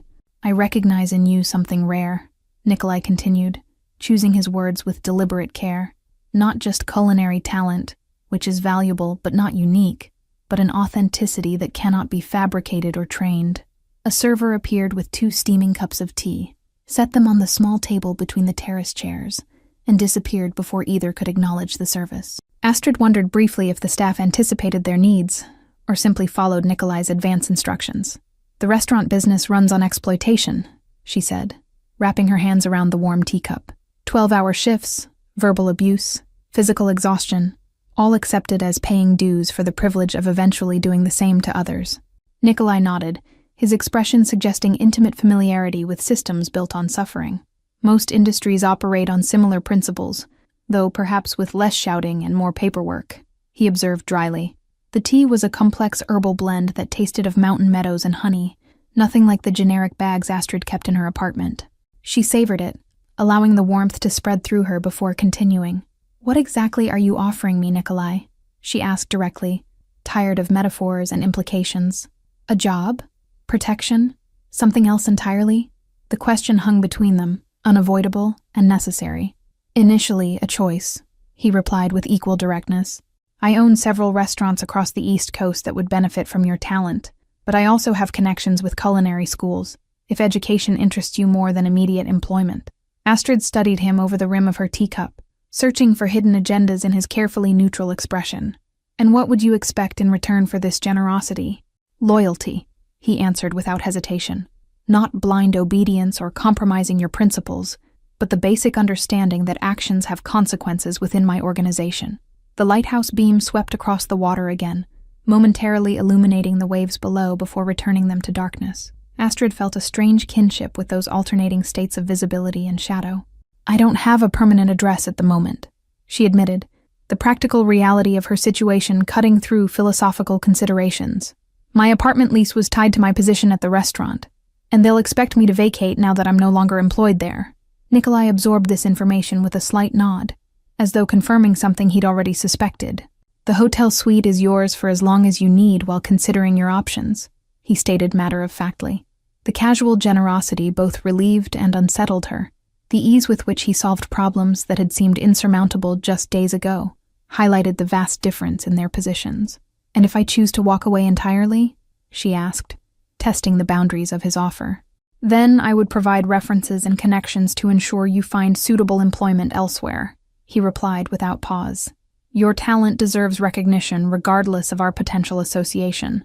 Astrid fell silent, trying to reconcile her instinctive wariness with the undeniable opportunity before her. The moonlight cast strange shadows across the terrace, transforming the ordinary into something mysterious and slightly dangerous. "You don't trust easily," Nikolai observed, his tone suggesting approval rather than criticism. "That's wise, especially given your current circumstances." A seagull landed on the terrace railing, its white feathers ghostly in the moonlight, as it regarded them with beady indifference before taking flight again. Astrid watched it disappear into the night, envying its freedom. "I'd like to see one of your restaurants," she decided suddenly, setting down her teacup with newfound resolution. "Not as a customer, but behind the scenes, how your kitchens operate, how staff is treated, the real culture beyond surface appearances." Surprise flickered briefly across Nikolai's features before he nodded in agreement. "A reasonable request.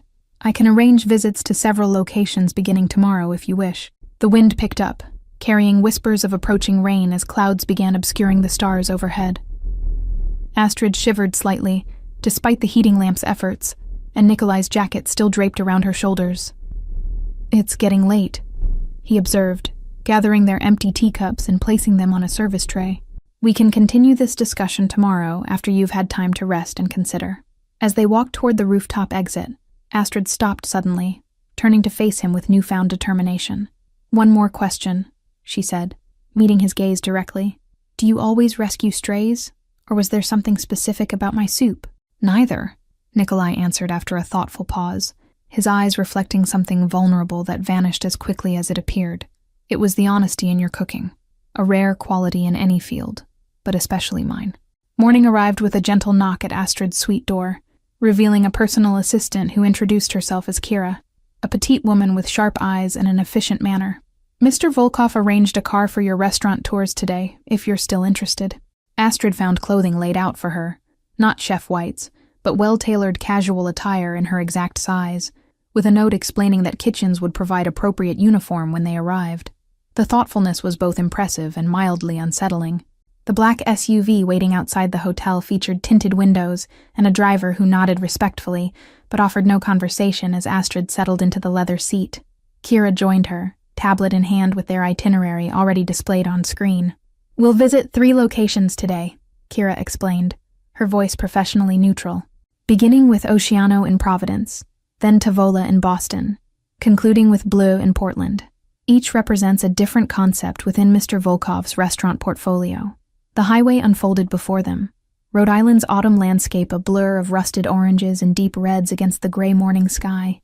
Astrid watched silently, processing the surreal turn her life had taken in the span of 72 hours.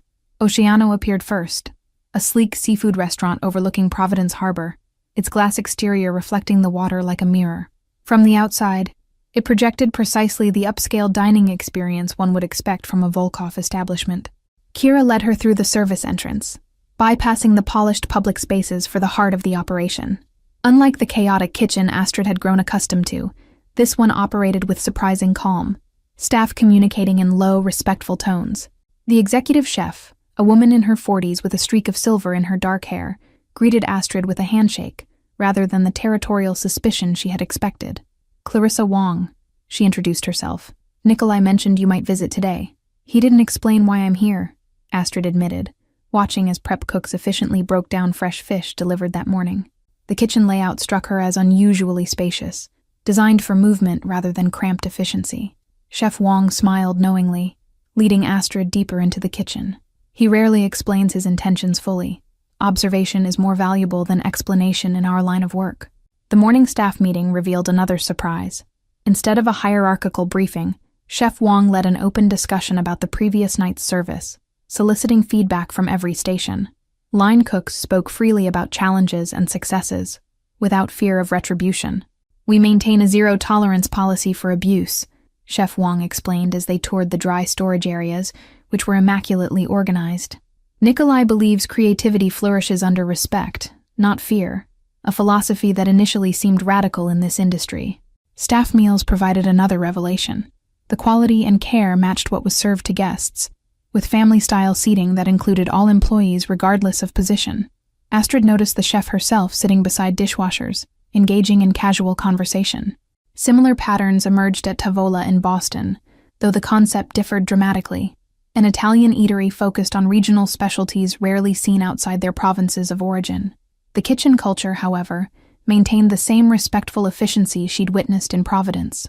By the time they reached Bleu in Portland, Maine, Astrid had begun to recognize the underlying principles connecting Nikolai's seemingly diverse establishments. Each operated on a foundation of mutual respect, shared knowledge, and genuine passion for culinary excellence. The executive chef at Bleu, a former French laundry sous chef named Pierre Dumont, spoke of Nikolai with unusual candor as they toured his kitchen. "He saved me when addiction nearly destroyed my career," he confided quietly. "Second chances are rare in our world." As sunset painted the Portland harbor in watercolor hues, Astrid and Kira began the journey back to Newport. "What did you think?" Kira asked, the first personal question she'd ventured all day. "They're unlike any restaurants I've worked in," Astrid admitted, watching fishing boats returning to harbor with their daily catch. "The atmosphere, the respect, the complete absence of the toxic behaviors I thought were industry standards." Kira nodded, something almost like pride crossing her typically neutral expression. Nikolai believes sustainable excellence requires sustainable human practices, revolutionary in some industries, but particularly in food service. The highway miles passed in companionable silence, as Astrid processed everything she had observed. The consistency across locations suggested genuine organizational values, rather than performance for her benefit, which shifted her perspective significantly. Back at the Ocean View Hotel, Kira led her not to her suite, but to the rooftop terrace where Nikolai waited with dinner laid out, a simple spread of local seafood, fresh bread, and wine. "I thought you might be tired of restaurants after today," he explained. "I have questions," Astrid stated as she took the offered seat, accepting a glass of white wine that caught the last golden rays of sunlight. The day of observation had only deepened her curiosity about this enigmatic man and his operations.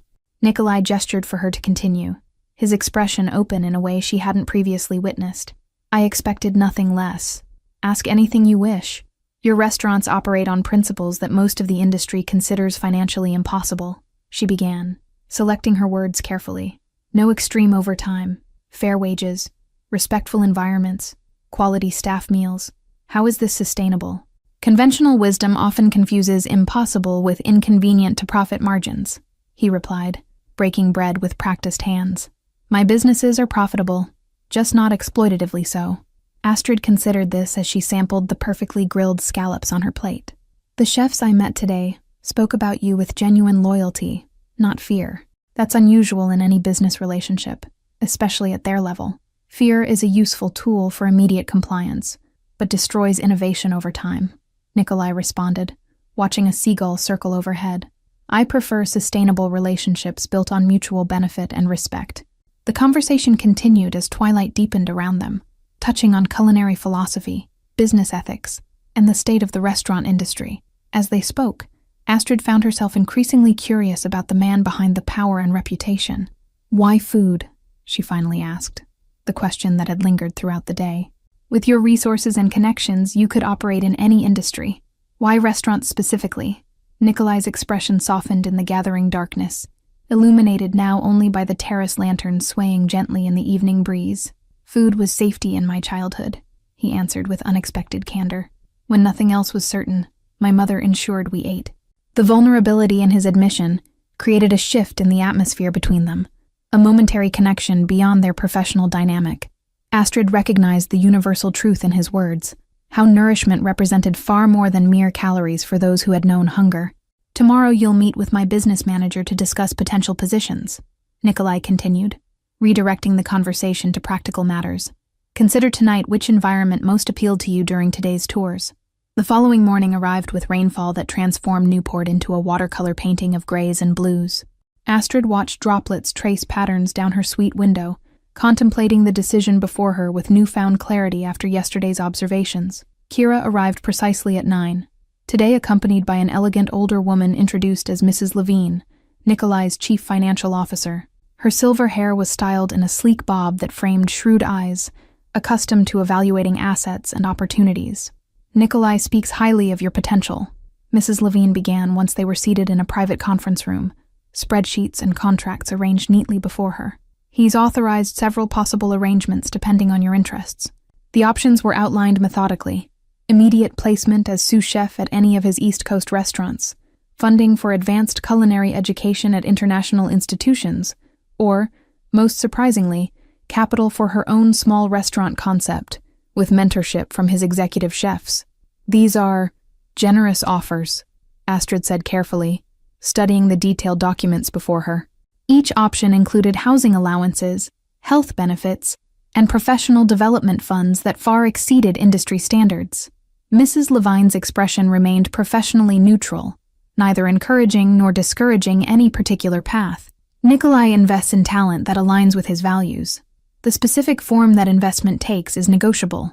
Outside the conference room windows, Newport Harbor was barely visible through the rain, fishing boats and luxury yachts alike swaying with the incoming tide. The metaphor of navigating uncertain waters wasn't lost on Astrid as she considered her options. "What does he expect in return?" she asked directly, having learned that clear communication was valued in Nikolai's organization. "Beyond loyalty, as he mentioned previously." Mrs. Levine folded her hands precisely on the polished table, her wedding band catching the light. 5 years minimum commitment to whichever path you choose. Regular progress reporting. Adherence to the ethical standards you observed yesterday. The door opened without warning, revealing Nikolai himself, today dressed in casual attire that somehow did nothing to diminish his authoritative presence. "Mrs. Levine explains the practical aspects admirably, but perhaps I should address the philosophical ones." He took a seat at the conference table, nodding for Mrs. Levine to remain as he turned his attention to Astrid. "I invest in people who demonstrate exceptional skill combined with authentic character. Both are equally important." Astrid considered him thoughtfully, her initial intimidation now tempered by their conversations and what she had observed of his business practices. "And if our values eventually diverge, what happens then?" "Then we part ways amicably, with you retaining the skills and connections developed during our association," he answered without hesitation. I seek partners, not prisoners, Ms. Novak. The rain intensified outside, droplets now pounding against the windows with renewed determination. In the momentary silence, Astrid made her decision, not from desperation or gratitude, but from careful evaluation of the opportunity before her. I'd like to accept the sous chef position at Oceano, she stated, her voice steady with newfound confidence. Chef Wang's approach resonated with me, and I believe I have much to learn from her perspective. Nikolai nodded once, the gesture conveying satisfaction without surprise, as though he had anticipated her specific choice. Excellent. Mrs. Levine will finalize the arrangements while you prepare for relocation. The next week passed in a whirlwind of activity. Paperwork completed, personal belongings retrieved from her former apartment, housing secured near the restaurant in Providence. Throughout the process, Nikolai remained present, but unobtrusive, ensuring smooth transitions without micromanaging details. On her final evening in Newport, Astrid found herself once again on the rooftop terrace, where her unusual journey with Nikolai had begun. The storm had passed, leaving behind clear skies and a crisp autumn chill that hinted at winter's approach. Providence is only 40 minutes from Newport, Nikolai observed as he joined her at the railing, respecting the contemplative silence that had surrounded her arrival on the terrace. This needn't be a final farewell to the ocean view you've come to appreciate. Astrid smiled slightly, recognizing his subtle invitation for continued connection beyond their formal arrangement. I've been thinking about that first night, when you asked if I always cook like that when I'm sad. The lighthouse beam swept across the horizon, a steady rhythm against the darkening sky. Nikolai waited for her to continue, his patience one of the qualities she had come to appreciate most about him. My cooking has always been influenced by my emotions, she admitted, watching boats navigate the harbor below. But I'm curious to discover what flavors emerge when working from a place of possibility rather than survival. Nikolai considered her words with the seriousness they deserved. That's perhaps the most important discovery any artist makes, the evolution of expression beyond reaction to circumstance. A comfortable silence settled between them, broken only by the distant sound of waves against the shore. Astrid realized with mild surprise that she no longer felt intimidated by his presence or position. Respect remained, but fear had dissipated through understanding. I've arranged a weekly dinner, Nikolai mentioned as they prepared to leave the terrace. Each Wednesday evening at Oceano, the table overlooking the harbor will be reserved. Sometimes I'll join you, sometimes not, but the reservation remains. The gesture struck Astrid as perfectly calibrated, maintaining connection without imposing obligation, providing structure while respecting independence. I'd like that, she replied simply, accepting the boundary-defined relationship he proposed.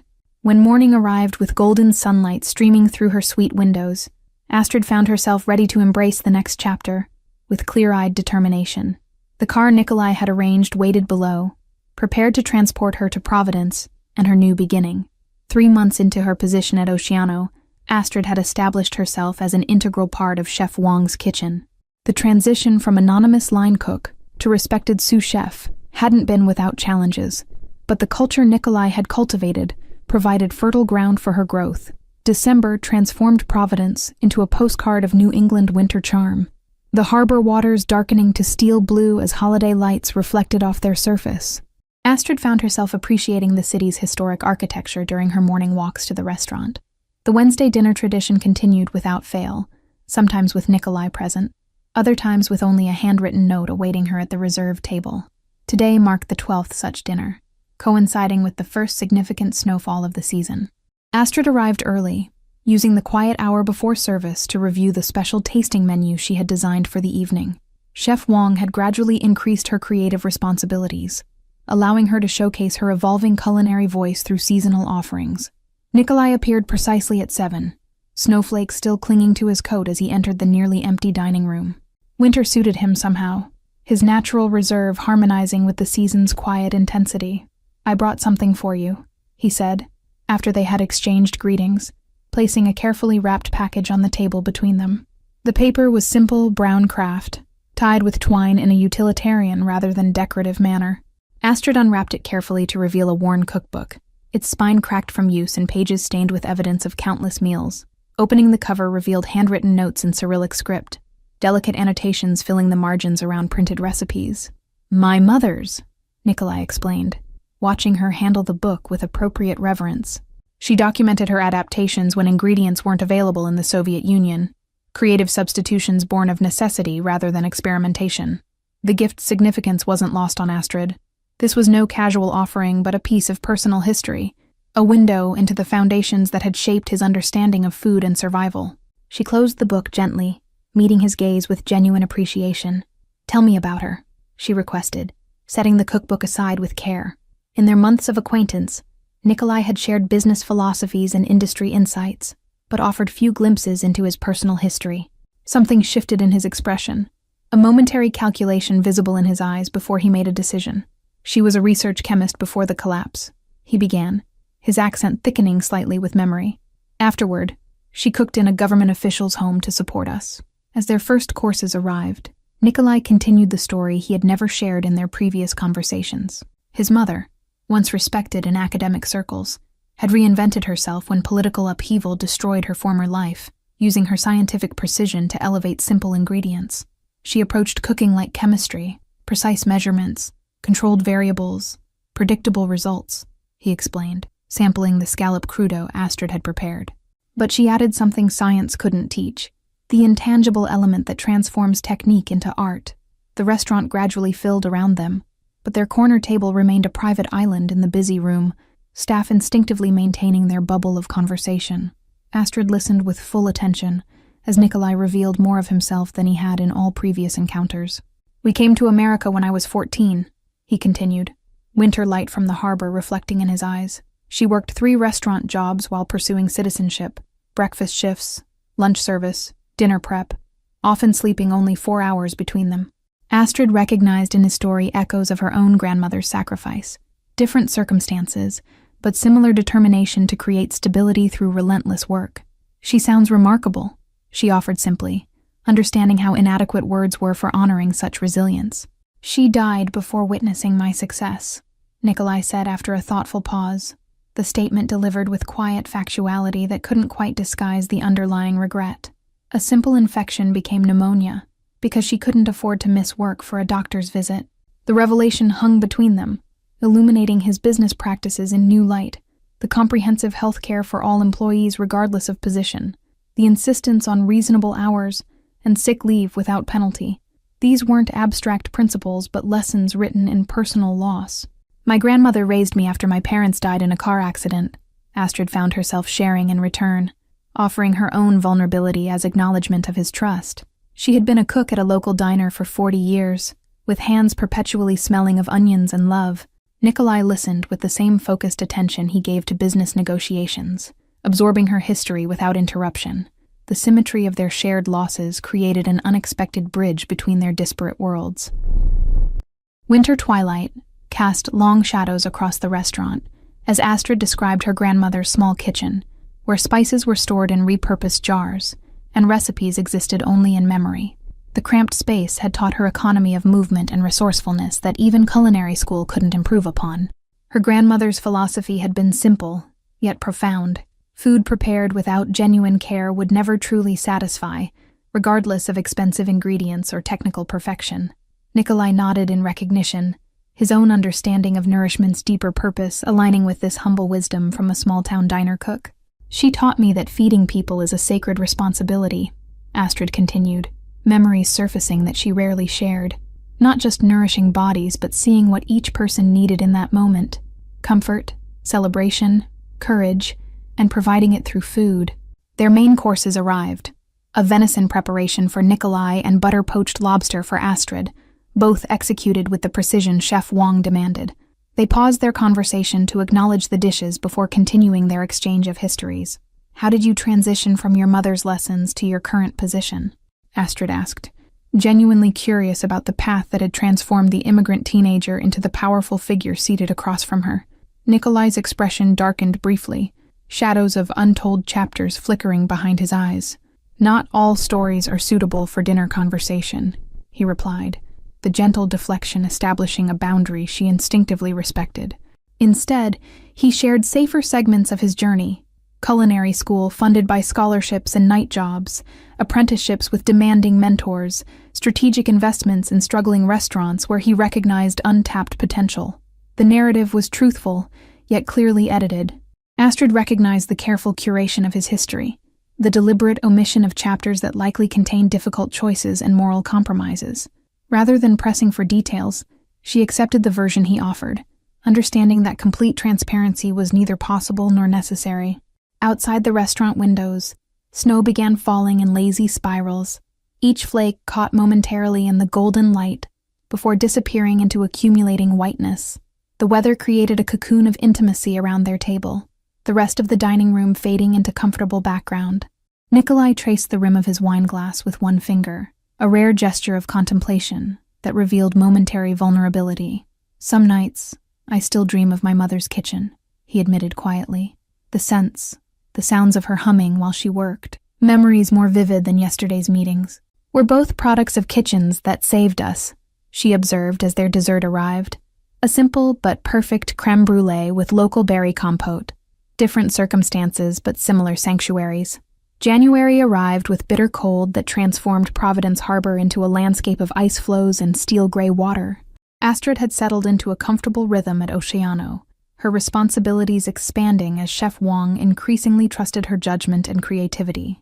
The weekly dinners with Nikolai continued, evolving into a space for both culinary discussion and personal connection that defied easy categorization. Neither romantic nor strictly professional, their relationship existed in a unique territory, defined by mutual respect and gradually deepening trust. "Chef Wang is traveling to a food symposium next month," Astrid mentioned during their most recent dinner. "She's asked me to oversee the kitchen in her absence. My first time running service independently." Nikolai nodded with evident approval, his confidence in her abilities apparent. "You're ready for the responsibility," he stated simply. No hint of doubt in his assessment. "The staff already looks to you naturally when challenges arise." The conversation shifted to a new supplier Astrid had discovered, a small farm practicing traditional Korean natural farming methods that produced exceptional vegetables even during winter months. Nikolai listened attentively, appreciating her initiative in developing relationships beyond established channels. They were enjoying coffee when Kira appeared unexpectedly at their table, her typically composed expression replaced with barely concealed tension. "There's a situation requiring your attention," she informed Nikolai quietly, placing a folded note beside his cup. The transformation was immediate. Nikolai's relaxed demeanor vanished as he read the note, replaced by the focused intensity Astrid had witnessed only in glimpses. Without explanation, he excused himself, following Kira toward the restaurant's private exit. Astrid remained at the table, unsettled by the abrupt departure and the subtle shift in atmosphere that accompanied it. The previously warm dining room suddenly seemed vulnerable, its elegant comfort revealing itself as merely a thin veneer over unknown complexities. 20 minutes passed before a server approached with a handwritten note. "Business matter requiring immediate attention. Car waiting to take you home if desired. Apologies for the interruption. N." The formal tone contrasted sharply with their earlier conversation. Despite the offer, Astrid chose to walk back to her apartment, using the bitter cold to clear her mind of unsettling possibilities. Snow crunched beneath her boots as she followed familiar streets, her breath forming clouds in the January air. Her phone chimed with a text from Chef Wang. "Security protocol activated at all locations. Stay aware of surroundings. Report anything unusual directly to Roland." The message triggered a cascade of questions. Who was Roland, and what situation warranted security protocols across multiple restaurants? Sleep eluded her that night, her mind cycling through fragments of conversations with Nikolai, searching for clues about the aspects of his business that remained deliberately obscured. By morning, she had reached no conclusions, but resolved to continue with normal operations unless instructed otherwise. Dawn brought frost patterns across her bedroom window, delicate crystalline structures that reminded her of the careful balance she now navigated between culinary ambition and unfamiliar complexities. She traced one icy formation with her fingertip, feeling its cold persistence against her skin.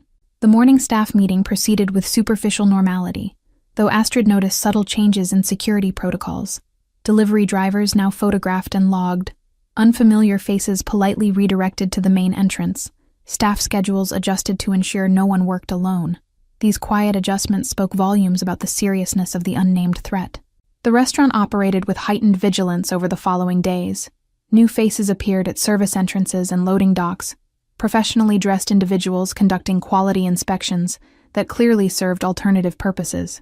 Staff whispered about heightened protocols without understanding their cause. Wednesday arrived without word from Nikolai, their usual dinner unclaimed, as Astrid sat alone at the reserved table. She ordered a single glass of wine, maintaining the tradition while wondering if its purpose had reached an unexpected conclusion. Her apartment felt particularly empty that evening, the winter wind whistling through old window frames as she reviewed recipes for the following day's service. The knock at her door came at 11:17 p.m., startling in both its lateness and its unexpectedness.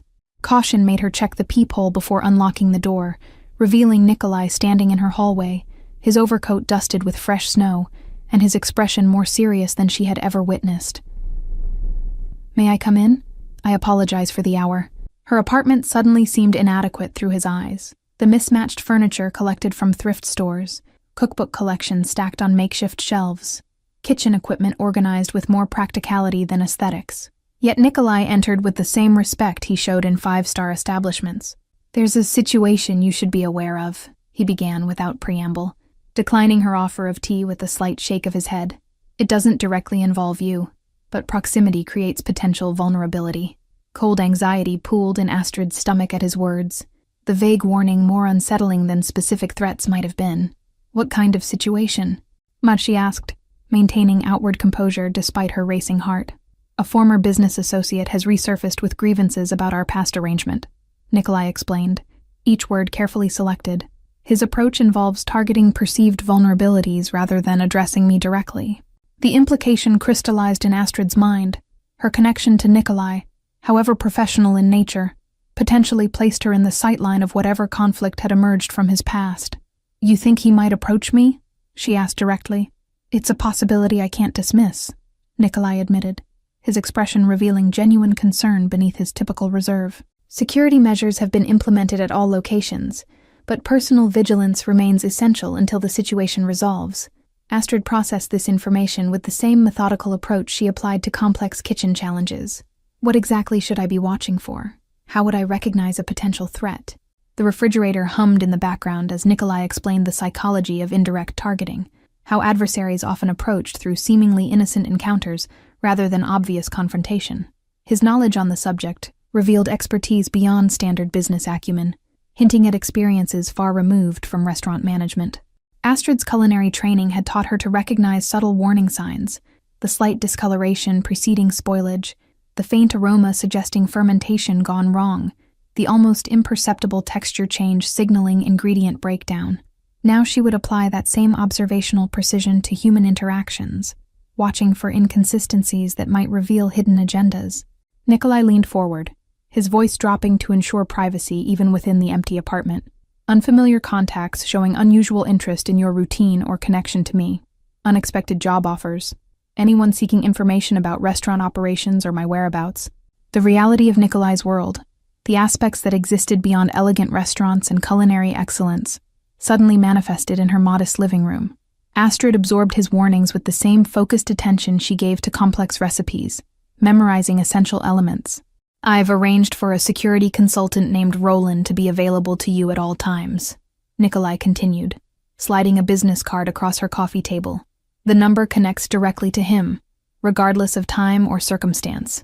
February arrived with record-breaking cold, and Astrid's first week managing Oceano independently, while Chef Wong attended the culinary symposium in San Francisco. The responsibility both exhilarated and challenged her, each service testing her leadership capabilities. The security measures Nikolai had implemented remained discreetly in place, subtle adjustments rather than obvious precautions. Deliveries received additional verification, reservation systems underwent enhanced screening, and kitchen access became strictly regulated without disrupting normal operations. On Wednesday evening, with the restaurant closed for a private event, Astrid received a call from an unknown number. "This is Darius Fleming from Culinary Quarterly," a smooth voice explained. "We're featuring rising stars in the Northeast restaurant scene and would like to interview you tomorrow morning." Warning signals flashed immediately. The publication was legitimate, but the timing suspiciously convenient during Chef Wong's absence. "I'd be happy to participate with proper scheduling through our PR team," Astrid replied, maintaining professional courtesy while following Nikolai's protocols. The man's response confirmed her suspicions. Slight pressure for an immediate meeting, vague references to Nikolai's influence, subtle flattery about her rapid rise in the industry. She ended the call politely but firmly, immediately contacting Roland as instructed. "You handled it correctly," Roland confirmed after investigating. "Fleming doesn't exist at Culinary Quarterly. We've identified the caller as an associate of Viktor Resnick, the former business partner Mr. Volkov mentioned." The incident reinforced the gravity of Nikolai's warnings, while simultaneously highlighting the effectiveness of his protective measures. Astrid continued her duties with heightened awareness, the kitchen becoming both sanctuary and potential vulnerability. The restaurant's rhythm provided strange comfort amid uncertainty, the predictable progression from prep to service to cleanup creating structure she could rely upon, while other aspects of her life seemed increasingly complex. Astrid found herself appreciating the kitchen's honest demands, where success and failure were immediately evident rather than concealed behind polite conversation. A delivery of rare winter mushrooms arrived from a forager Astrid had cultivated as a source, the earthy treasures nestled in moss-lined boxes like precious jewels. She incorporated them into a special appetizer that evening, finding creative focus a welcome distraction from security concerns and unanswered questions about Nikolai's absent presence.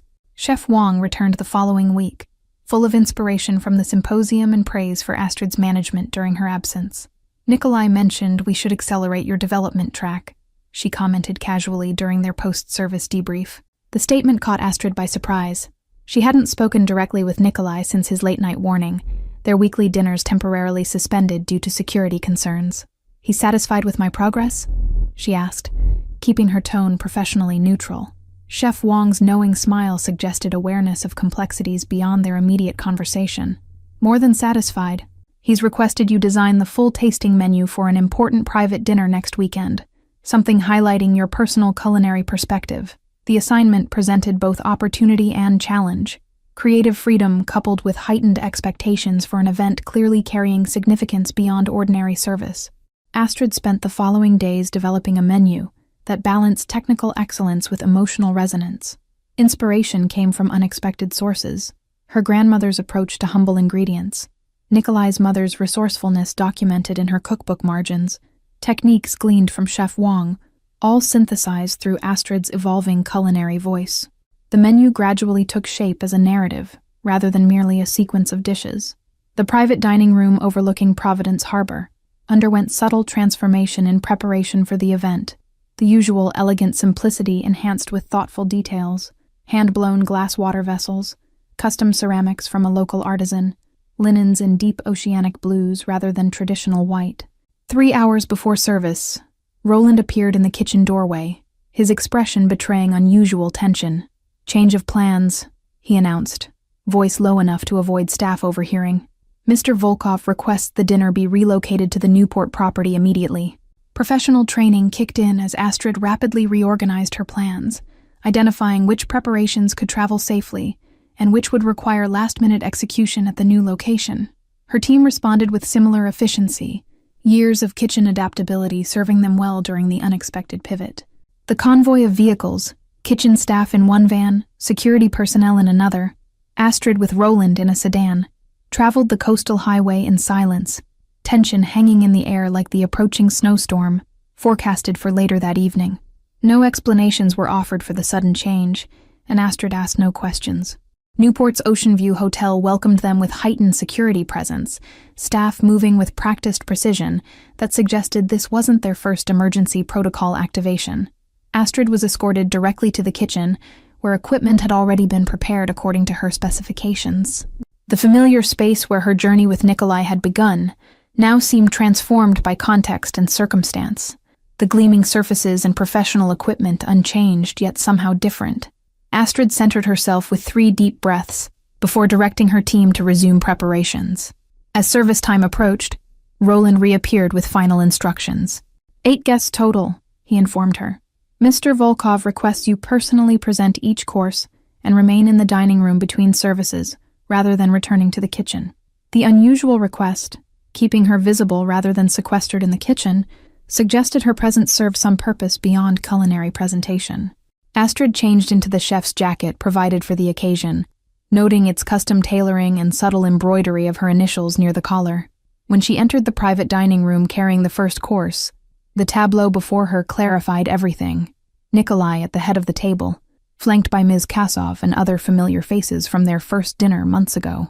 Directly opposite Nikolai sat an unfamiliar man whose calculating gaze immediately identified him as Viktor Reznik without introduction. The dining room's atmosphere carried an undercurrent of tension that reminded Astrid of thunderstorms approaching over the ocean, electricity hanging in the air before lightning revealed its full power. Crystal glasses caught the light like warning beacons as servers poured water with practiced precision, their movements deliberately unobtrusive. Viktor Reznik's presence commanded attention despite his deliberately understated appearance. Expensive clothing chosen for quality rather than ostentation, no visible jewelry beyond a vintage watch, his silver hair precisely cut. What distinguished him was his absolute stillness amid movement, a predator's patience that assessed everything while revealing nothing. "Ladies and gentlemen," Nikolai announced as Astrid approached, his tone carrying the perfect balance of authority and hospitality. "Allow me to introduce Chef Astrid Novak, whose personal tasting menu we have the privilege of experiencing tonight." The tension in the dining room was palpable beneath the veneer of business courtesy, invisible currents of power and history flowing between Nikolai and Viktor as they exchanged polite greetings. Astrid maintained professional composure while presenting her first course, an elevated interpretation of her grandmother's fish soup, transformed through technique while honoring its humble origins. "This opening course represents foundations, the essential flavors that shape our earliest understanding of nourishment," she explained, making deliberate eye contact with each guest, including Viktor. Simple ingredients elevated through care rather than extravagance. Viktor's assessment was immediate and calculating as he tasted the soup, his expression revealing nothing, while his eyes catalogued Astrid's every movement and interaction with Nikolai. The predatory attention confirmed everything she had suspected about the nature of this dinner. Between courses, Astrid remained in the dining room as instructed, standing slightly behind Nikolai's chair, in a position that declared affiliation, without specifying its exact nature. The conversation flowed around business matters discussed in deliberately vague terms: market territories, supply chain adjustments, partnership parameters. "Ms. Novak's rapid advancement through your organization has been remarkable," Viktor observed during a momentary lull, his accent thicker than Nikolai's, but similarly Eastern European. "Such talent discovered by fortunate accident, I understand." The comment carried subtle implications, questioning both her qualifications and Nikolai's interest in her, while remaining superficially complimentary. Astrid maintained neutral professionalism as Nikolai responded with equal subtlety. "Talent recognizes talent," Nikolai replied, using the same phrase he had shared with Astrid during their first private conversation. "Though I find preparation typically creates the conditions for such fortunate accidents." Each subsequent course told a chapter of Astrid's culinary journey, from her grandmother's kitchen through years of professional development to her current evolution under Chef Wang's mentorship. The progression created a narrative beyond mere flavor combinations, revealing personal history through considered technique. The main course featured venison, prepared with techniques Astrid had learned from Chef Wang, accompanied by vegetables from the Korean natural farming supplier she had discovered. "This represents present circumstances," she explained, honoring tradition while embracing new influences. Throughout the meal, Astrid observed the complex dynamics unfolding around the table, Ms.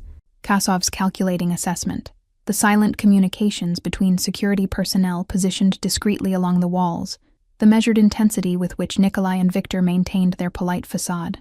"Your chef has extraordinary potential," Viktor commented to Nikolai, while maintaining eye contact with Astrid. "One wonders if her talents might flourish even further in a different environment, perhaps one with fewer constraints." The implication hung in the air, both threat and offer simultaneously, as Viktor's gaze lingered on Astrid with unsettling intensity. For the first time, she fully comprehended the dangerous game being played beyond the culinary performance she was providing. "Ms.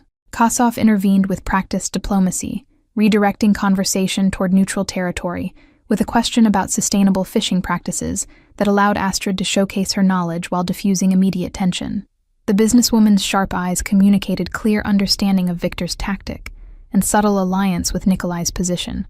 Candlelight flickered across the hand-blown glass centerpieces, casting complex shadows that seemed to mirror the layered conversation unfolding around the table.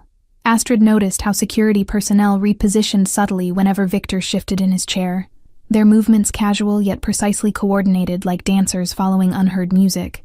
"Astrid has full autonomy regarding her professional development," Nikolai replied, his tone pleasant while his eyes conveyed clear warning to Viktor. Her current arrangement reflects her personal choice rather than obligation. The dessert course represented Astrid's boldest statement, a deconstructed version of the soup that had first connected her to Nikolai, transformed into sweet components that echoed the original while creating something entirely new. The conceptual connection wasn't lost on anyone at the table. "This final course represents possibility," she explained, her voice steady despite the underlying tension. "Familiar elements reorganized to create new experiences while honoring their origins. The end of one journey becoming the beginning of another." Victor's expression shifted almost imperceptibly as he recognized the symbolism in both her creation and explanation, a clear declaration of loyalty without subservience, of chosen alignment rather than coercion. His calculating eyes reassessed Nikolai with newfound understanding. The dinner concluded with apparent cordiality, business conversations reaching tentative resolutions that Astrid understood represented much more than the surface-level agreements discussed. Victor departed with his associates, the atmosphere lightening noticeably with their absence. "Your menu spoke volumes beyond flavor," Ms. Kasov commented once the others had gone, remaining behind with Nikolai as Astrid supervised the kitchen cleanup. Particularly the final course, quite the elegant statement of position. Nikolai's slight smile acknowledged the observation without requiring further explanation. Astrid understands that true cuisine communicates on multiple levels simultaneously, sensory experience inseparable from emotional resonance. When the kitchen team had departed, and only Nikolai, Ms. Kasov, and Astrid remained in the private dining room, the pretense of an ordinary business dinner was finally set aside. "Victor received our message clearly," Ms. Kasov stated, her typically reserved demeanor relaxing slightly. "The territorial dispute has been resolved for now," Nikolai confirmed, pouring small measures of cognac for the three of them. "Your presence tonight contributed significantly to that resolution, Astrid." The realization of her role in the evening's choreography crystallized fully. She had been not merely chef, but living proof of Nikolai's values and influence, her voluntary loyalty demonstrating something Victor needed to understand about Nikolai's organization. "I'd like to make a proposal," Nikolai said after they had sipped their cognac in momentary silence. "Beyond your continued development at Oceano, I believe you're ready for expanded responsibilities within our restaurant group." The offer, when fully outlined, exceeded anything Astrid had anticipated. Oversight of menu development across multiple locations, equity partnership in a new concept restaurant, resources for research and development of her own culinary innovations. The scope reflected confidence in her abilities beyond traditional culinary boundaries. "This isn't contingent on tonight's performance," Nikolai added, correctly reading her momentary hesitation. "The timeline has simply accelerated based on Chef Wang's recommendations and your demonstrated capabilities these past months." Astrid considered the proposal with appropriate seriousness, recognizing both the extraordinary opportunity and the deeper integration into Nikolai's world it represented. Her decision would determine not just professional trajectory, but personal associations with their attendant complexities. "I have one condition," she stated after careful consideration, meeting Nikolai's gaze directly across the table. "Complete transparency regarding situations like tonight's. If I'm to be involved in aspects beyond culinary operations, I need to understand the full context." Ms. Kasov's eyebrow arched with interest, her assessment of Astrid visibly recalibrating at this negotiating stance. Nikolai's expression remained neutral, though something like approval flickered briefly in his eyes, before he nodded once in agreement. "To new beginnings, then," he proposed, raising his glass in a toast that acknowledged their evolving partnership. The crystal caught the light as they brought their glasses together, the quiet sound marking a transition neither had anticipated when he first tasted her soup months ago. Thank you for joining us on this journey of unexpected connections. If you enjoyed this story of talent, transformation, and trust, please let us know in the comments where you're watching from. Don't forget to like, subscribe, and share this video to support more content like this. Your engagement helps me continue crafting stories that bring together the worlds of culinary artistry and unexpected alliances.